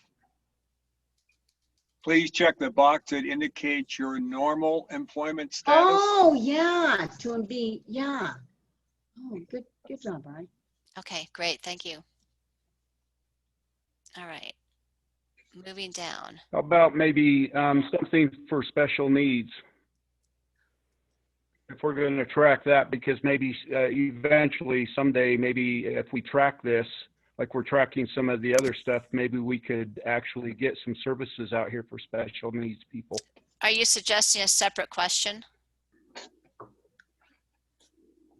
Whatever it takes. If you go down there, you're asking, you know, how many in a household, possibly ages, ethnicity, which yes, there are some colored people here, by the way. Also, Yeah, I rent to them. if there is, you rent to them. Oh, well, that's great. My question to you is, when you said special needs, and you don't think we have facilities out here for special needs? I absolutely know so. 24 years there, and there's not a damn thing. Well, my neighbor has a special needs kid, and they have a special van that comes out here and picks him up, and they have a PT person that comes out here. So what do you mean? I just want to know, what do you mean by special needs? Special needs in any capacity. I have had a child that you say special van. I had to go through the hassle of 2 of them to probably $1,000. So if you're unaware of it, there's absolutely nothing. There's no service that will come out here. Anything. The school bus was even sometimes an issue, but anyway. That is because my neighbor gets it. Now I know how she gets it. So let's explore that later, but that's a question that we can certainly ask the community. Yeah, that's okay. good. About I thought it was addressed. All right. So on terms of these questions, we have quite a few more to go through. I'm going to ask Brian to gauge everybody's time here. I'll try.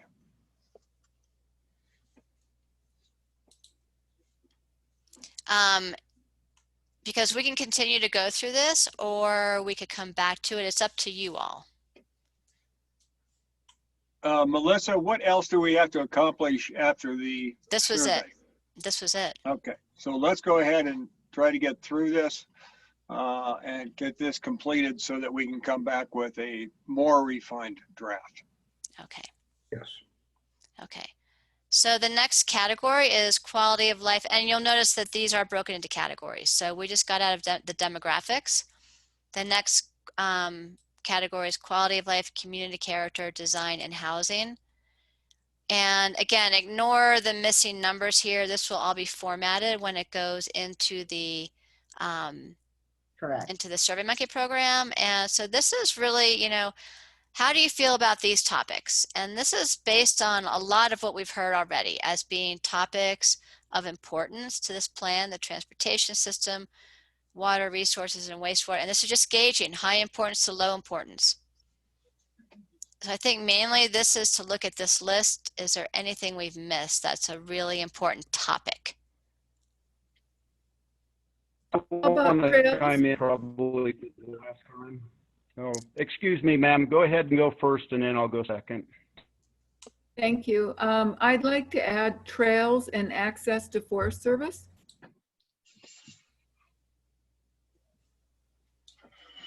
So could that be here? No, that's got to be separate. And I'm going to talk to you, Melissa, about the whole word transportation system. I think it would go there. You do? Okay, let's just do Separate this. thing, because to me, transportation means not recreational, and trails and access to forest is recreational, right? Do you go to work through the forest? Yeah. Some people separate. do. Okay.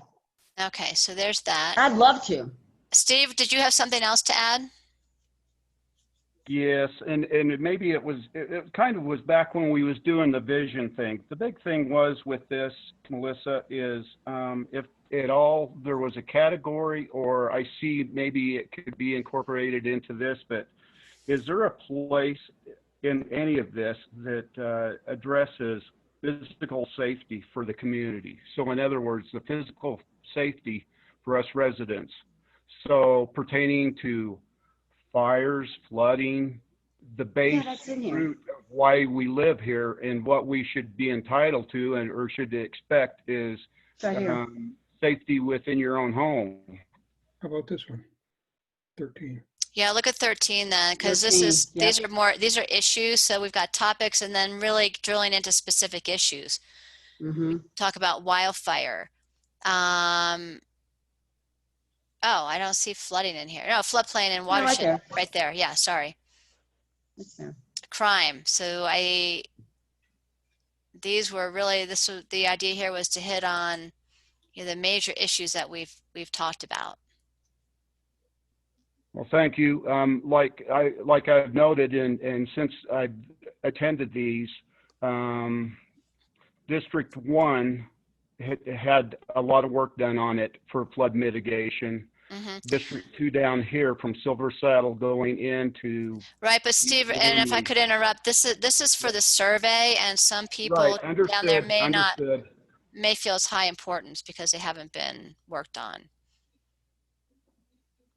Does that make sense? No, I understand the survey. I'm just like in people's minds that if they just kind of understand that there has not been anything that has ever happened down here for flood mitigation for all the people on the board there. And so District 1, they should feel comfortable that they might survive a 500-year flood, but a 500-year flood down here in District 2 is going to be devastating. It's going to cost people lives, and that's the purpose of this. Right. So that's where, and then, you know, people will have an opportunity to add other comments. I think he's trying to say that he wants to put it in there because his district is just as important. Is that what you're saying, Steve? Yes, Yeah, and just kind of be known, because it's just kind of Correct. set on deaf ears. Quite honestly, since this is in its inaugural phase of this, nothing's ever been addressed. The only thing that's ever been stated is we get what we get down here because we're a wildcat situation, which I kind of take offense to. So let me just kind of bring us back to the survey question here. You know, this is, how important do you feel the following issues are? And, you know, without making this a really, really long survey where we start to identify specific areas, that's a whole nother, that would be a whole nother approach. You know, this question other, you know, is an opportunity for people then to have an open-ended response to that. You know, and we could even add in here other issues. So I hear what you're saying, Steve, and I'm not sure that there's a specific way in this type of very broad survey to narrow in on specific areas. This really didn't have anything to do with the Okay. survey. Okay. Period. You just wanted them to It's hear just general, the overall of this whole exercise that we're going through. I would like to also say, kind of for the record, you know, a lot of us probably are riding on our laurels that we bought a piece of property here when we did, and so we was fortunate. I've actually kind of taken some time and looked.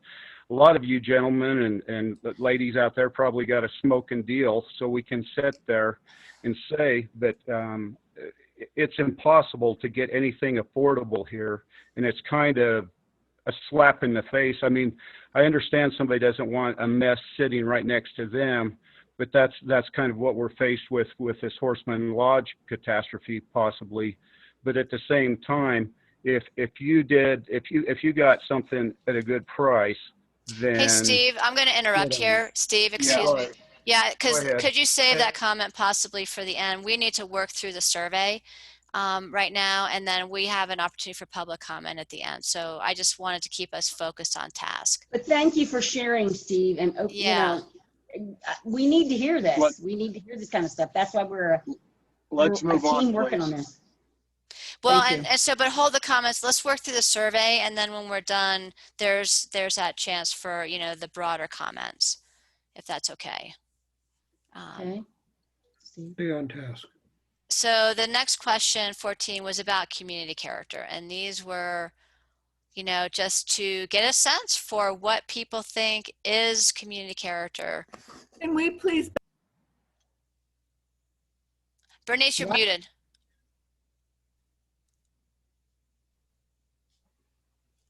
Could we please back up to 13, because I have a few comments on that. Yeah. I would like to add zoning and code enforcement. Okay, good. Dust abatement. You know, that was one of mine. I missed it. I got into Steve. Thank you. Yes. And I'd like to add fireworks. And code enforcement. And local target shooting behind houses. Code enforcement. We get to that later. There's another question that we'll get to that has that. We should get to it a lot on this survey because there's a lot of slumlords. So wildfire hazards, that would include fireworks, Bernice? What about the target shooting? And there is a question. Yeah, there's another question about shooting. But we can add that. That just seems like it fits in this area. And so does zoning and code enforcement. I put that here. Yep. Zoning. Dust abatement. Well, yeah, so dust abatement is a tricky issue because the county can only do so much, and then it's onto the private property owner. On target knock on doors, Bernice. On target shooting, you can't shoot within the boundaries of the Tony Park because you're less than a quarter mile from a occupied structure, and so we're talking about the ones that I can hear that are outside of Tony Park. So I don't think target shooting really belongs in this particular thing. And we have that when we get to the national forest. Yeah. Okay, we'll So leave you question marks leave it, here. leave it there for now, and we'll Question figure out where Yeah. Okay. it best fits. Is there a reason why it's allowed on the dump road? Because That's it's Forest legal. Service. Is it Forest Service land? Yes, it is. Okay, so that's why. Yeah.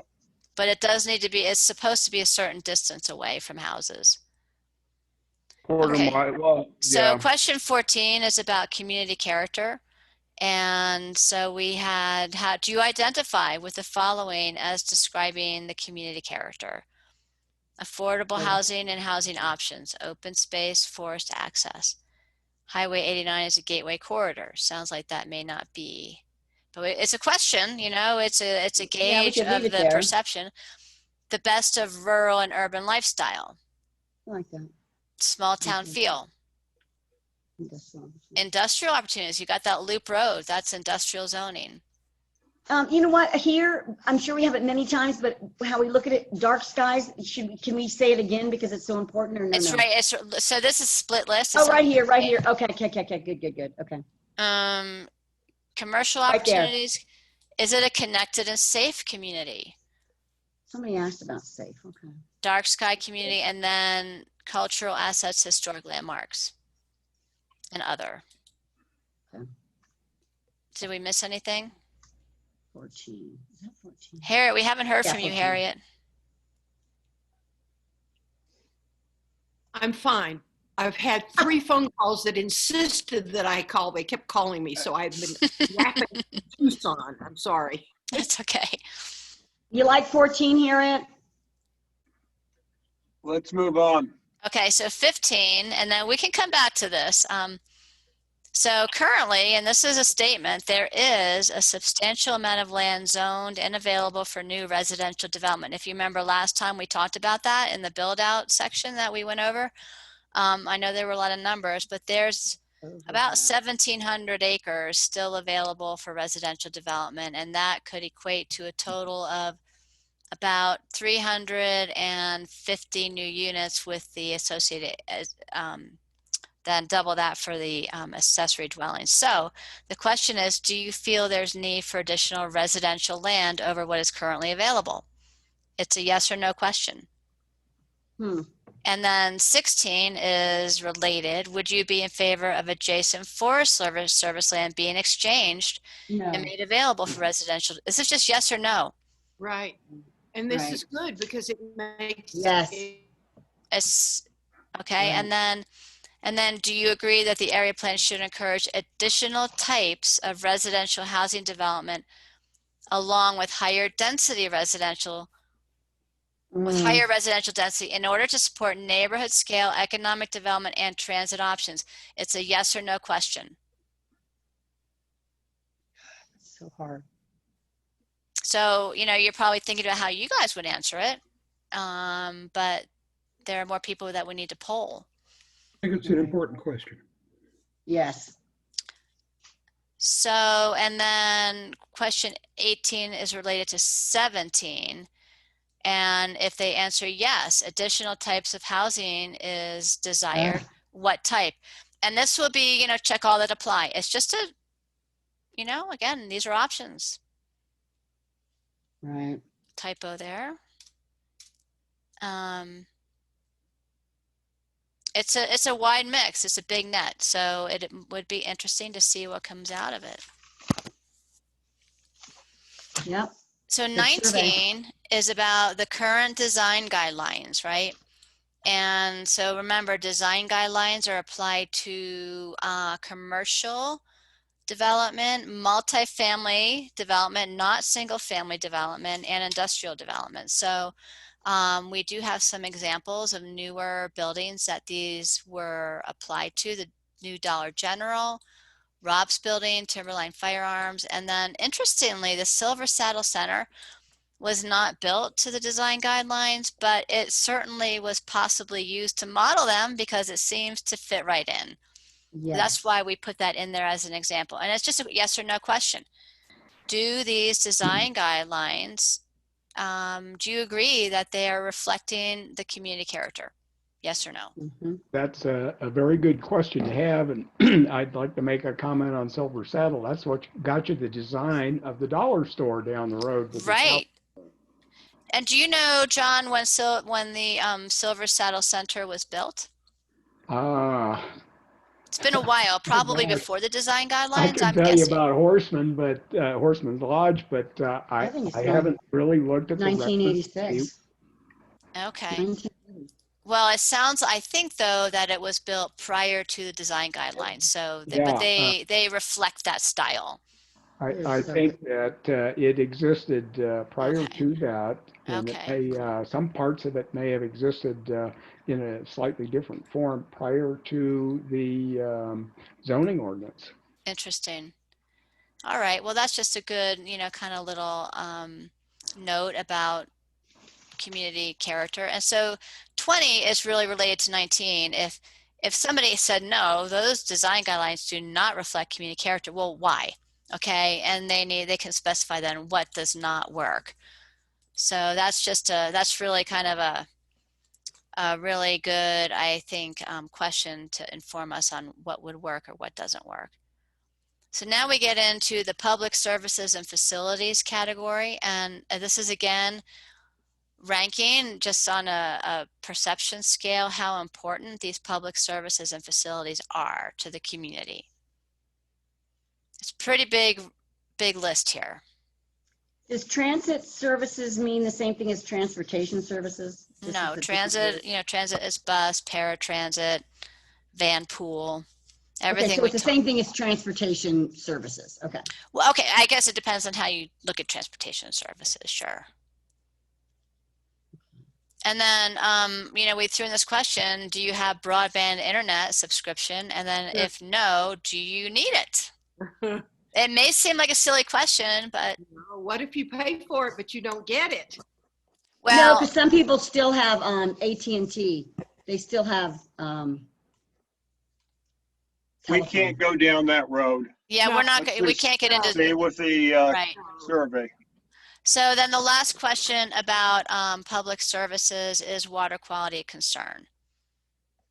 And it'll be interesting to see because it may or may not be. I mean, a lot of people are connected to Doney Park water, so that might be something that people are comfortable with. So. So this next section, and I'm not going to read through these paragraphs, but it really is asking about commercial development and the rural activity centers. So remember, the rural activity centers were designated by the 2001 plan and the Flagstaff Regional Plan. And these are very specifically chosen to be concentrated areas of locally oriented commercial, public, semi-public services. They're supposed to serve the local community. So they are on the map. And there is a question here because this does relate back to some of the very specific policies in the plan about new commercial development and whether or not rezonings can be approved that are not in activity centers. So the question is, do you think additional rural activity centers are needed in the planning area? Okay, so it's a yes or no question. Hopefully there's enough information here to make it understandable. Because really these are your neighborhood commercial centers.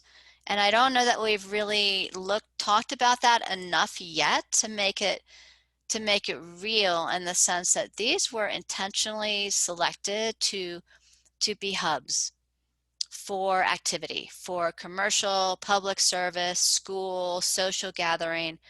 So what that is intended to do, it's intended to specifically avoid becoming the Prescott Valley, linear type of development that you don't want. But having these designated concentrated areas are pretty important. And so we will look at, policies related to this.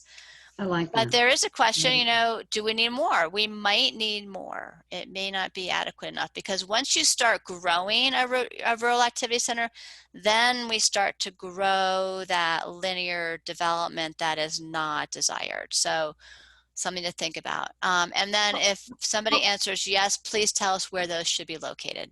Melissa, real quick, maybe you could add to 24. Oops, where'd it go? Okay, do you think additional rural activities are needed in the Doney Park within the next 20 years? Because in that way it puts it into perspective, not right now, but we're looking at 20 years down the road. Okay. Anybody else on this group of questions? I do. I think that we need to put in somehow commercial. Do you think additional commercial rural activity centers? Because I think that's confusing to people that might be reading this survey that aren't really as versed in the language Lingo. of this. Yes. Okay, and I maybe we think it could would do make it clear this. to people.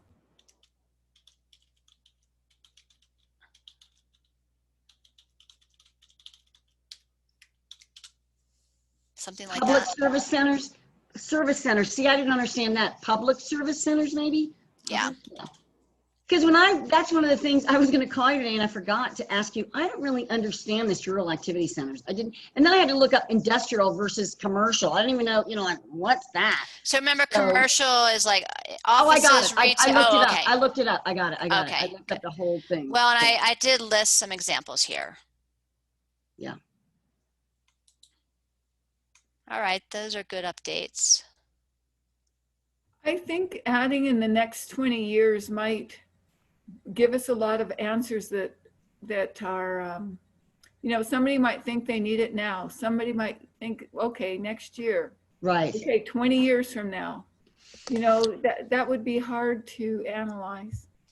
That is a remember, this is a 20-year plan. Ideally, it's updated every 10 years. Yes, right. So it's a kind of a living document that way. So we're thinking ahead 20 years, updating it in 10. So you don't think that helps, Bernice? No, I think we had to take out the time frame. I do too. Okay. I agree. I think it's more confusing. I think it makes it more ambiguous. Okay. Good point. Good job, Bernice. You okay, Evelyn, with that? Yeah, but then I was thinking just right now when I was looking at where they should be located, how can I say this? They can only be located in certain places and not everybody knows where those locations are. Right. Well, and that's one thing that will be difficult. I mean, some people may have a very good, a sense of road intersections, that kind of thing, but I think this would be a tough question to be more specific on.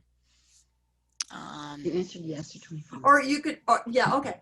I just started thinking about that. I thought, well, they might say, well, here's where I'd like it, and it's like, well, that's not really zoned for it. That's right. It may not be. But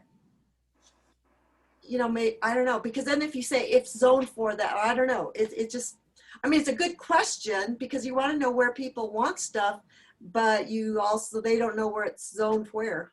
The zoning is important, but it may not be as important right now, because if there's another location that, for instance, if the survey and enough was to identify a location that seemed to really be important for people, then that might give some weight to a rezoning in the future. Right. Okay. If that makes sense. Okay. So then 24B is just about expanding. It's a yes or no question. This question 25, I'm actually thinking this may not be helpful, but because the zoning, this does get back to the zoning, is the zoning. And what is currently permitted by zoning is,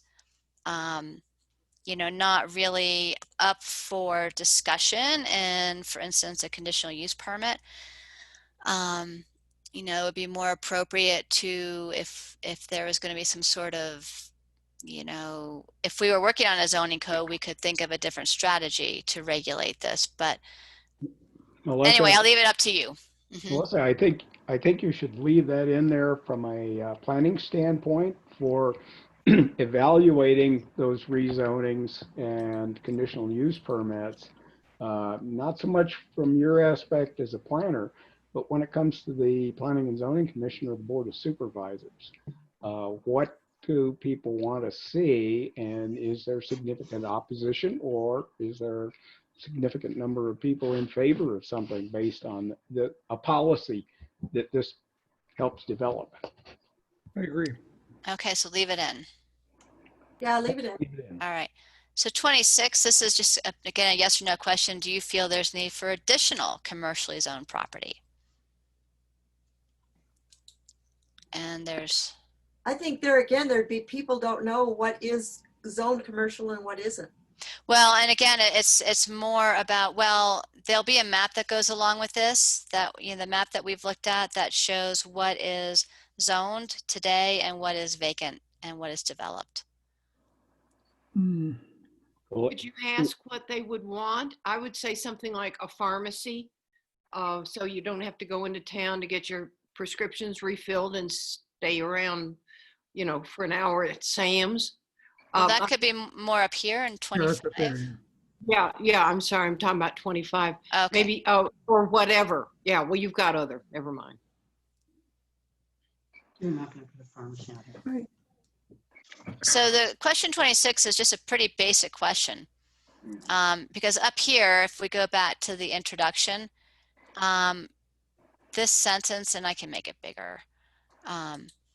Currently, there are 116 acres of commercially zoned property, but of that, 18 acres are undeveloped. So there's 18 acres left. It doesn't mean that all 160 acres that are developed are fully utilized. There's probably a fair amount, and I would say there is a fair amount that is underutilized. But right now, in your planning area, there are 18 acres of vacant commercial general zoning. So the question down here, and actually I'm thinking that maybe we need to reorder this. 26 should probably be the first question in this section. Do you feel there's need for additional commercially zoned property? Got 18 acres of vacant, 116 acres total. Probably of that, a fair amount is underutilized, meaning it's not built out fully. I'm not sure about that, Melissa, and the reason is that after you've gone through this, you have a better sense of what is available. Yep. And I mean, we can work on this more later, but I don't know. So leave the order as it is, possibly? Leave it as it is. Okay. And we'll fiddle with it. Okay, well, we're doing great. So, so the next category is industrial development, and really, so if we look at this, again, the numbers, there's quite a bit of industrial zone property, 242 acres. And what is that? About half of it is undeveloped still. And most of that is on Loop Road, as you know, in that area. And so there, we just had one question in here about this. Do you feel there's a need for additional industrial zone property? Was yes or no? Mm-hmm.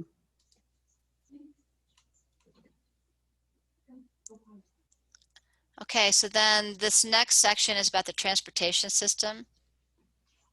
And, you know, Dave and Brian, jump in if I'm missing something here, but, you know, there is a brief introduction that the county maintains the roads that it has adopted and that meet county standards, does not maintain private roads, and then these questions refer to the street, bicycle, and pedestrian system. So there's a pretty broad question here. Does the existing public roadway system meet your needs?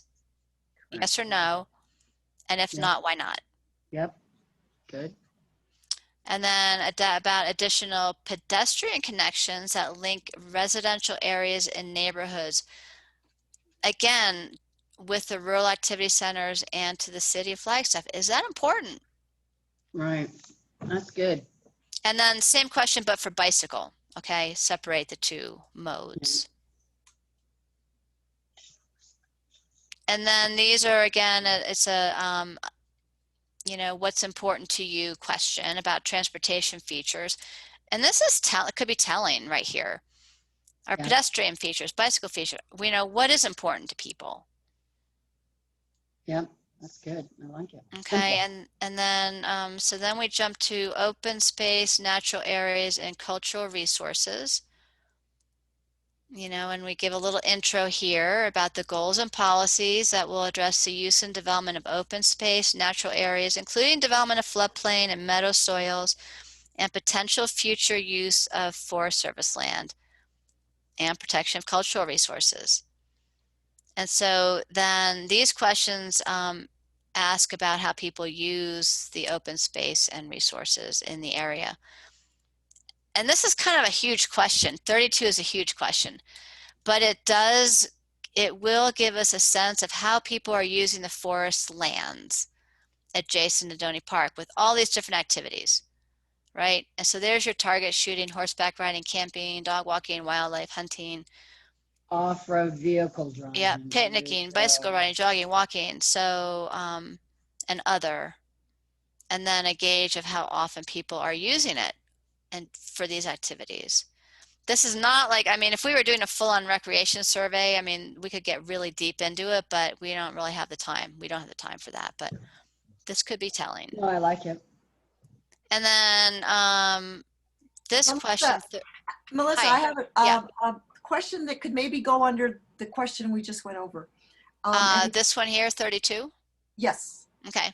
And it's the one that was on the previous survey, and it's, are there sufficient conflicts among the above activities to warrant Forest Service consideration of designated and restricted special area use areas? Say that again? So, okay, go ahead, say it again. Are there sufficient conflicts among the above activities to warrant Forest Service consideration of designated and restricted special use areas? So, that's a great question. Good However, job, Evelyn. The Forest Service does their own planning process, right? So they wouldn't come out and consider. They might. Posse. Can we form a posse? Well, so they might, but really, you know, it is kind of a fine balance between, I mean, how much can we influence their planning and management process with the area plan? I just throw that out there for your thoughts. Well, I guess it would more than anything just see if there are people in the area that are having conflicts with this area, with these particular activities. Well, then maybe say it differently. Yeah. Okay. Melissa, I think the value of that question is that it then allows us to go to the Board of Supervisors and ask them to go to the Forest Service and see if they can work out an agreement. Are there conflicts among the above activities that require? Because we as a planning group can't handle that, but it might be influential with the Board of Supervisors. I certainly support that. How does that sound? Yeah. Are there conflicts among the above activities that require USF management? Oh, nice. Evelyn, way to go again, Ev. And that'd be a yes or no, right? Good job, Evelyn. Thank you. Okay. All right. The next 33 then is about, really, it's probably an interesting question. Where do you access Forest Service land? Could help with that Flagstaff Trails initiative. And then actually here is a question on Forest Service management. What is important, you know, to the community as far as how Forest Service adjacent to the plain areas manage potential for wildfires, camping impacts, off-road vehicle use, recreational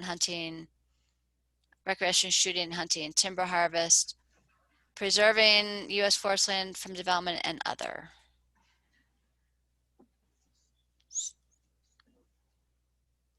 And then 35 is about, is there adequate public access to forest lands in your immediate area? And the last question is, how important is protecting the following natural features and cultural resources? And this is split between 2 pages. So we've got open space, Beautiful, yeah. meadow, floodplains, wildlife habitat, wildlife corridors, dark skies, natural quiet, cultural, historic resources. Can we back up, please, to, we're going Where? too quick here, to number 34. Oh. On here, the rank, the issues for the Forest Service. Mm-hmm. And, oh gosh, it says dispersed camping impacts. Now, what is that? So there aren't any campgrounds out there, is that right? No. Are there campgrounds? Are there developed campgrounds? Not developed. So that's what dispersed camping is, when people can camp in the forest, but so the term is dispersed camping. They're not in a campground. But I'm thinking of somebody that might read a 3rd or 4th grade level trying to do this survey. Okay. And that might be unclear, because it was unclear to me, and I have 2 degrees. So just camping impacts? Sure. Yeah. Well, it's kind of open camping. Okay. Good point. I mean, that's kind of, when they say dispersed, it's along those county roads where it's right. open county. So. And how about illegal camping too? Because there's areas of the forest that is no camping allowed, no campfires allowed, but yet we're still getting campfires every weekend. Or maybe it's back to just saying camping impacts. Go back to camping impacts. Okay. Yeah. That leaves it broad. Yep. Yep.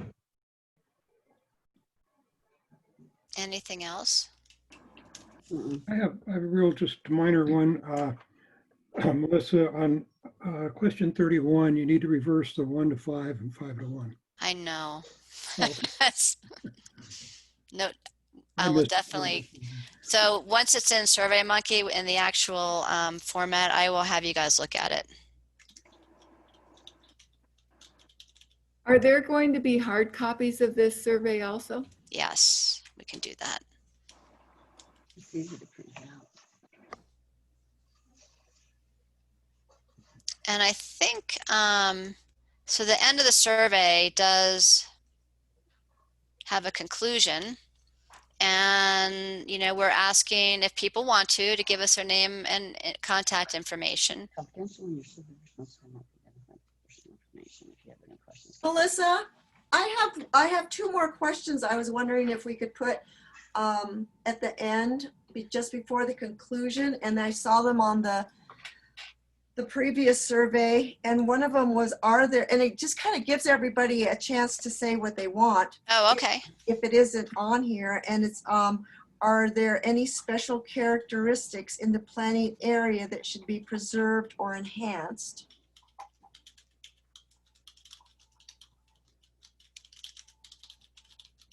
And the other one that was in the other survey is, please use this space below for any input you would like to provide the Doney Park Area Planning Committee.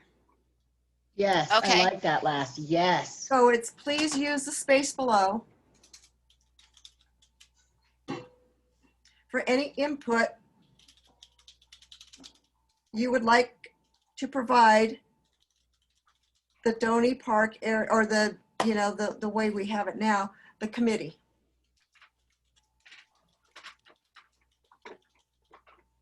Very good. Yeah. Good. Loving. Yeah, I've got to say Evelyn's 2 additions are excellent. And from, again, the planning standpoint, special characteristics, we have addressed that in the current code. And it has become increasingly important in making zoning development decisions. Great. You guys are awesome. On number 34, would it be possible to add illegal dumping to those items with importance or not important? See if it's out there. Okay. I don't have any. That's very important out here at Girls Ranch Road. The forest is full of refrigerators and stoves. Huh. Wow. Oh, yeah. Okay. Well, I can fix this, add the numbers and make sure the formatting is readable again. And if you all want, send it back. How would you like to approach that? Thank you, yes. Our next meeting is scheduled for October 10th. Is it? I think it's the 8th. Is it the 8th? Was it? I thought I said 10th. Okay, I don't know. The second Thursday would be the 8th, I believe. Let me just double check. And yeah, it would be October 8th. Okay. So the question, and let me go back to the PowerPoint if I could. Are we done with looking at the survey right now? Yeah. Did anybody have anything else? Because let me do a new share and go back to the PowerPoint because I wanted to talk about the schedule and what we're doing next then. I have another question about the survey. When it talks about the public services, like the police and let me find it.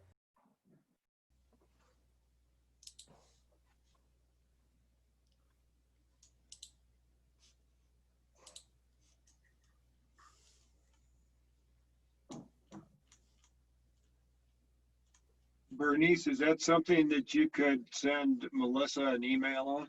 Well, I was just going to say, should number 21 include zoning and code enforcement or animal control? So when we talk about services, I mean, I guess that is a service, but we did ask about code enforcement in a question above.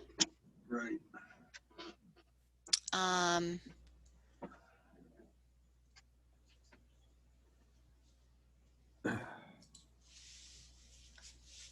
Yeah, it belongs in the code enforcement thing. I mean, animal control is also code enforcement in a way. It's just a different department. Does that make sense? Yes, thank you. Because it's pretty broad. I mean, it's not just zoning code, but it could be building code. It could be health code. Yeah, some of them fall under police protection too. Right, exactly. So. Okay, let me go back to this then. And then this is related to the survey here because so the next meeting would be October 8th, and we can play this out however you all would want to. The next meeting we really were hoping to start reviewing the goals and policies, and depending on your comfort with the survey as it is, we can get the survey out. We haven't talked about how long to leave it open, however. Today is September 10th, and theoretically we could get it out probably pretty quickly, but I want to make sure everybody's comfortable with how it's worded. And there'll be, we can get it out by email, and we can also get it out in paper copies. We can put it on social media, but I also do want to do a postcard mailing to everybody so that we can let people know about it. And it will be hosted, there'll be it'll be hosted on SurveyMonkey, so there'll be a link to it. We can also, leave paper copies at the fire stations and different places like that. So, okay. It's really, if you all feel comfortable, I can revise it, send it back. If you wanted to do, it's up to you. If you get it out as soon as possible. That's what you're saying, Melissa, right? If you want to get it out, or if the group wants to review it one more time. Liz Archuleta does a weekly newsletter. I don't know if the other supervisors do, but it would be excellent to put anything you want out in public in those supervisor newsletters. They're wonderful, informative. Excellent point, because I'm sure they have a wide distribution list. They really do. It's great. Also, nextdoor.com and the Doney Park water bills.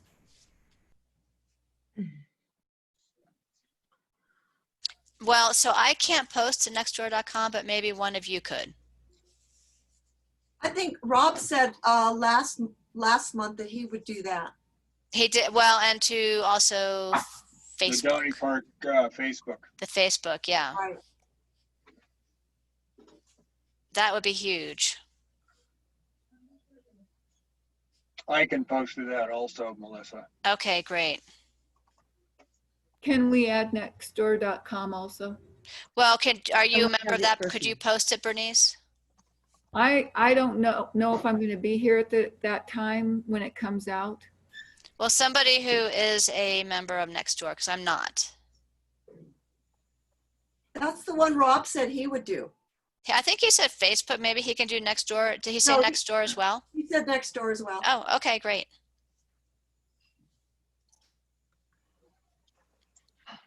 Well, maybe if you all want, like I said, I can revise it, send it back to Send it out, everybody, yep, and then give you a deadline to respond. yep. Does that Yep. sound okay? So we get it out, yes? And can we be notified when it's going to go live? Yeah.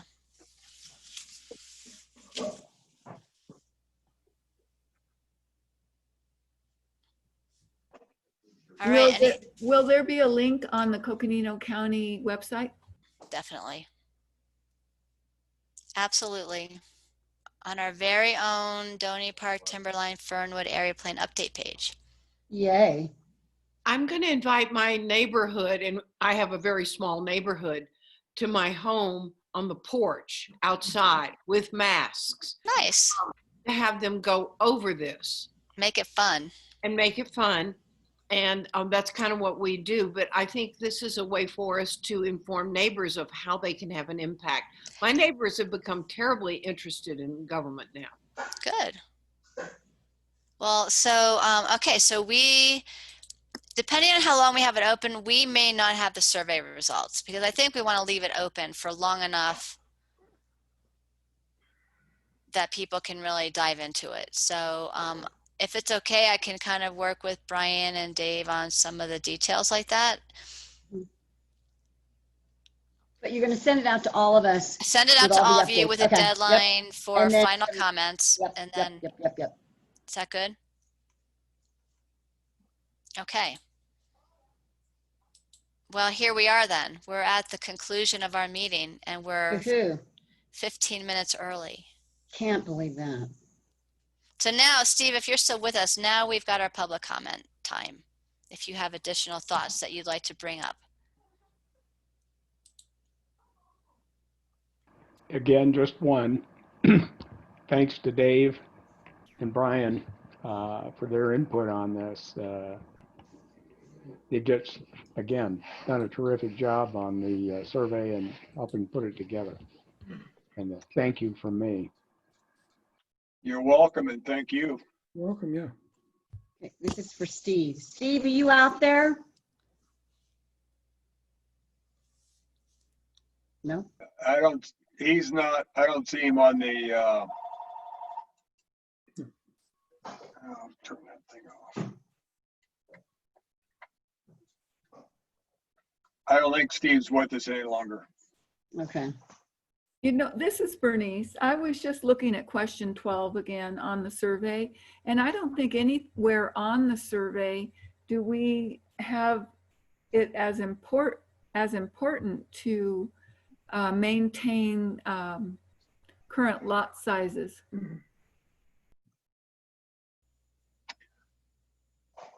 I thought we did have that.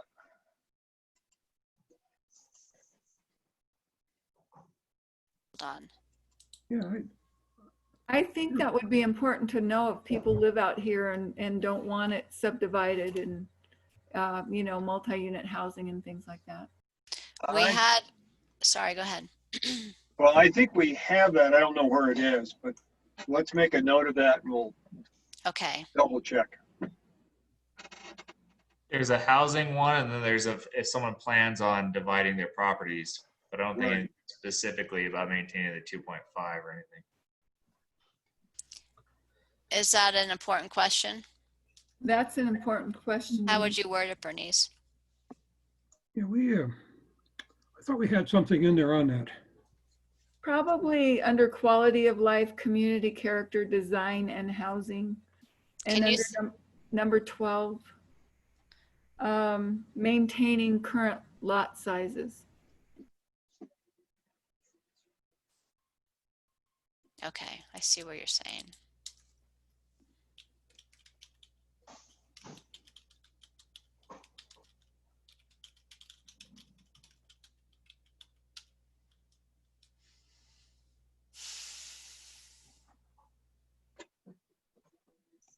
I could have sworn we had that.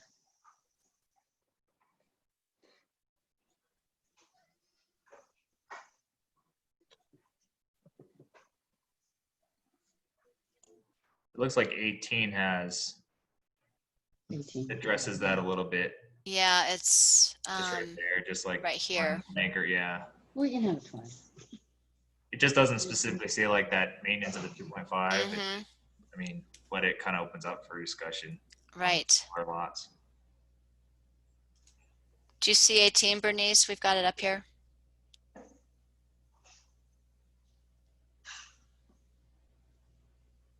Yeah, it's a different question. Yeah, it's kind of varied though. I think that one question specifically asked like that and how important it is, that would be valuable. Okay. Okay. I agree. I agree. So add it to 12. Yes. Okay.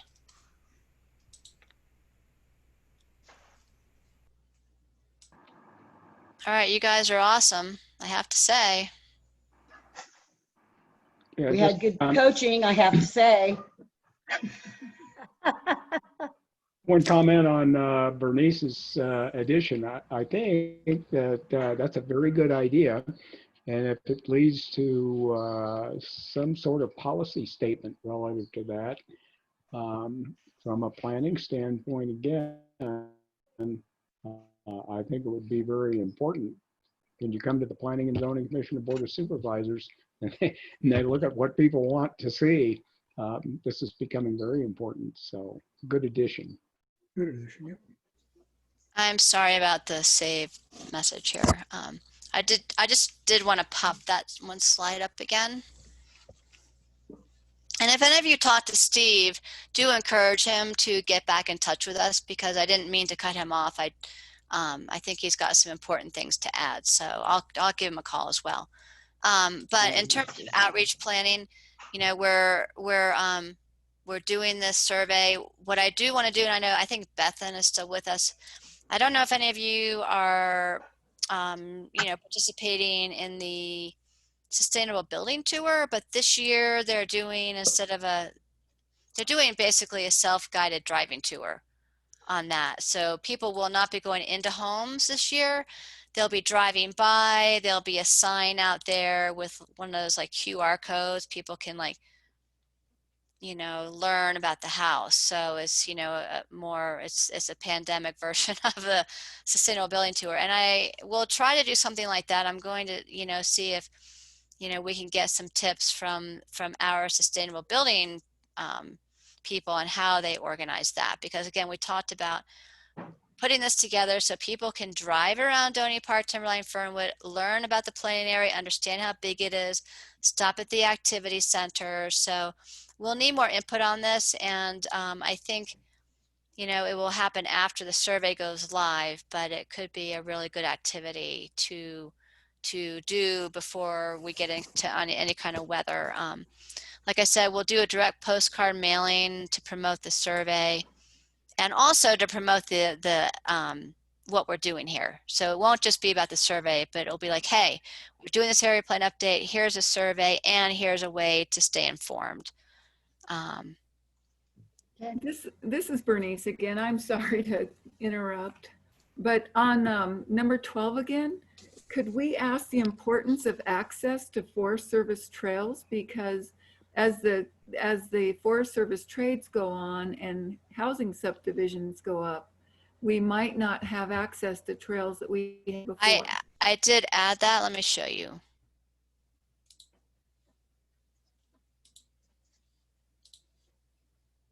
Can you see this now?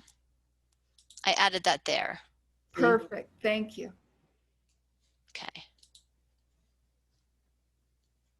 Anyway, I don't mean to belabor the outreach planning, but I just do want everyone to keep, you know, pushing us and then to thinking about what more we can do. The virtual open house is a platform available to us. And I'm thinking once the survey results are in, we can do this. And we can post the survey results along with the vision that we'll have massaged at that point enough to put out there for comments. And, you know, along with the issues, and get confirmation from people.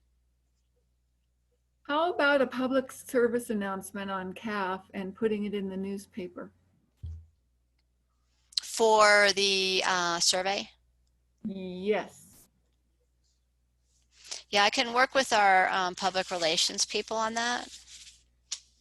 Yeah, the community calendar is really lacking because everything's virtual. But to see live, you're going to get a survey might be good in that community calendar. A PSA. In the paper. Yeah. Okay. Well, does that cover it for the night? Yes. Do you want to talk about final thoughts, committee final thoughts? Do we want to go around and do that? I don't. Nobody does? I think we've been very verbal tonight. Yeah, adequate discussions so far. Adequate I discussions, think correct. we don't need to belabor it at this point. Yep. Yeah. I'm in agreement. Well, I move we adjourn. I'll second that. Second it. Third it. I miss getting in trouble with you, Liz. That's all I want to say. You're down the street, sister. I'm coming after you. You're good, Sayer. Melissa, do you have anything else to add? No, sir. Well, I want to thank everybody for hanging in there. It's been a good work night, and I appreciate all of you and your input. So, Thanks, we'll Brian. see you on October 8th. Take care. Thanks, Thanks, Melissa. everybody. Brian. Bye. Have a good week. Good Night, night. everybody. Bye. Take care. Take care. Bye-bye. Bye. Have some fun. Melissa, anything that we need to cover, you and I don't know if Rob's still with us or not. Yeah, I think he emailed. He was having connection issues. That happens. He's having hardware and internet difficulties, so he wasn't able to complete, to be with us. So yeah, unfortunately, I don't know what's going on, but yeah, no, good meeting. Thanks a lot, Brian. You bet. You take care, Melissa. All right, you too. Bye. Later.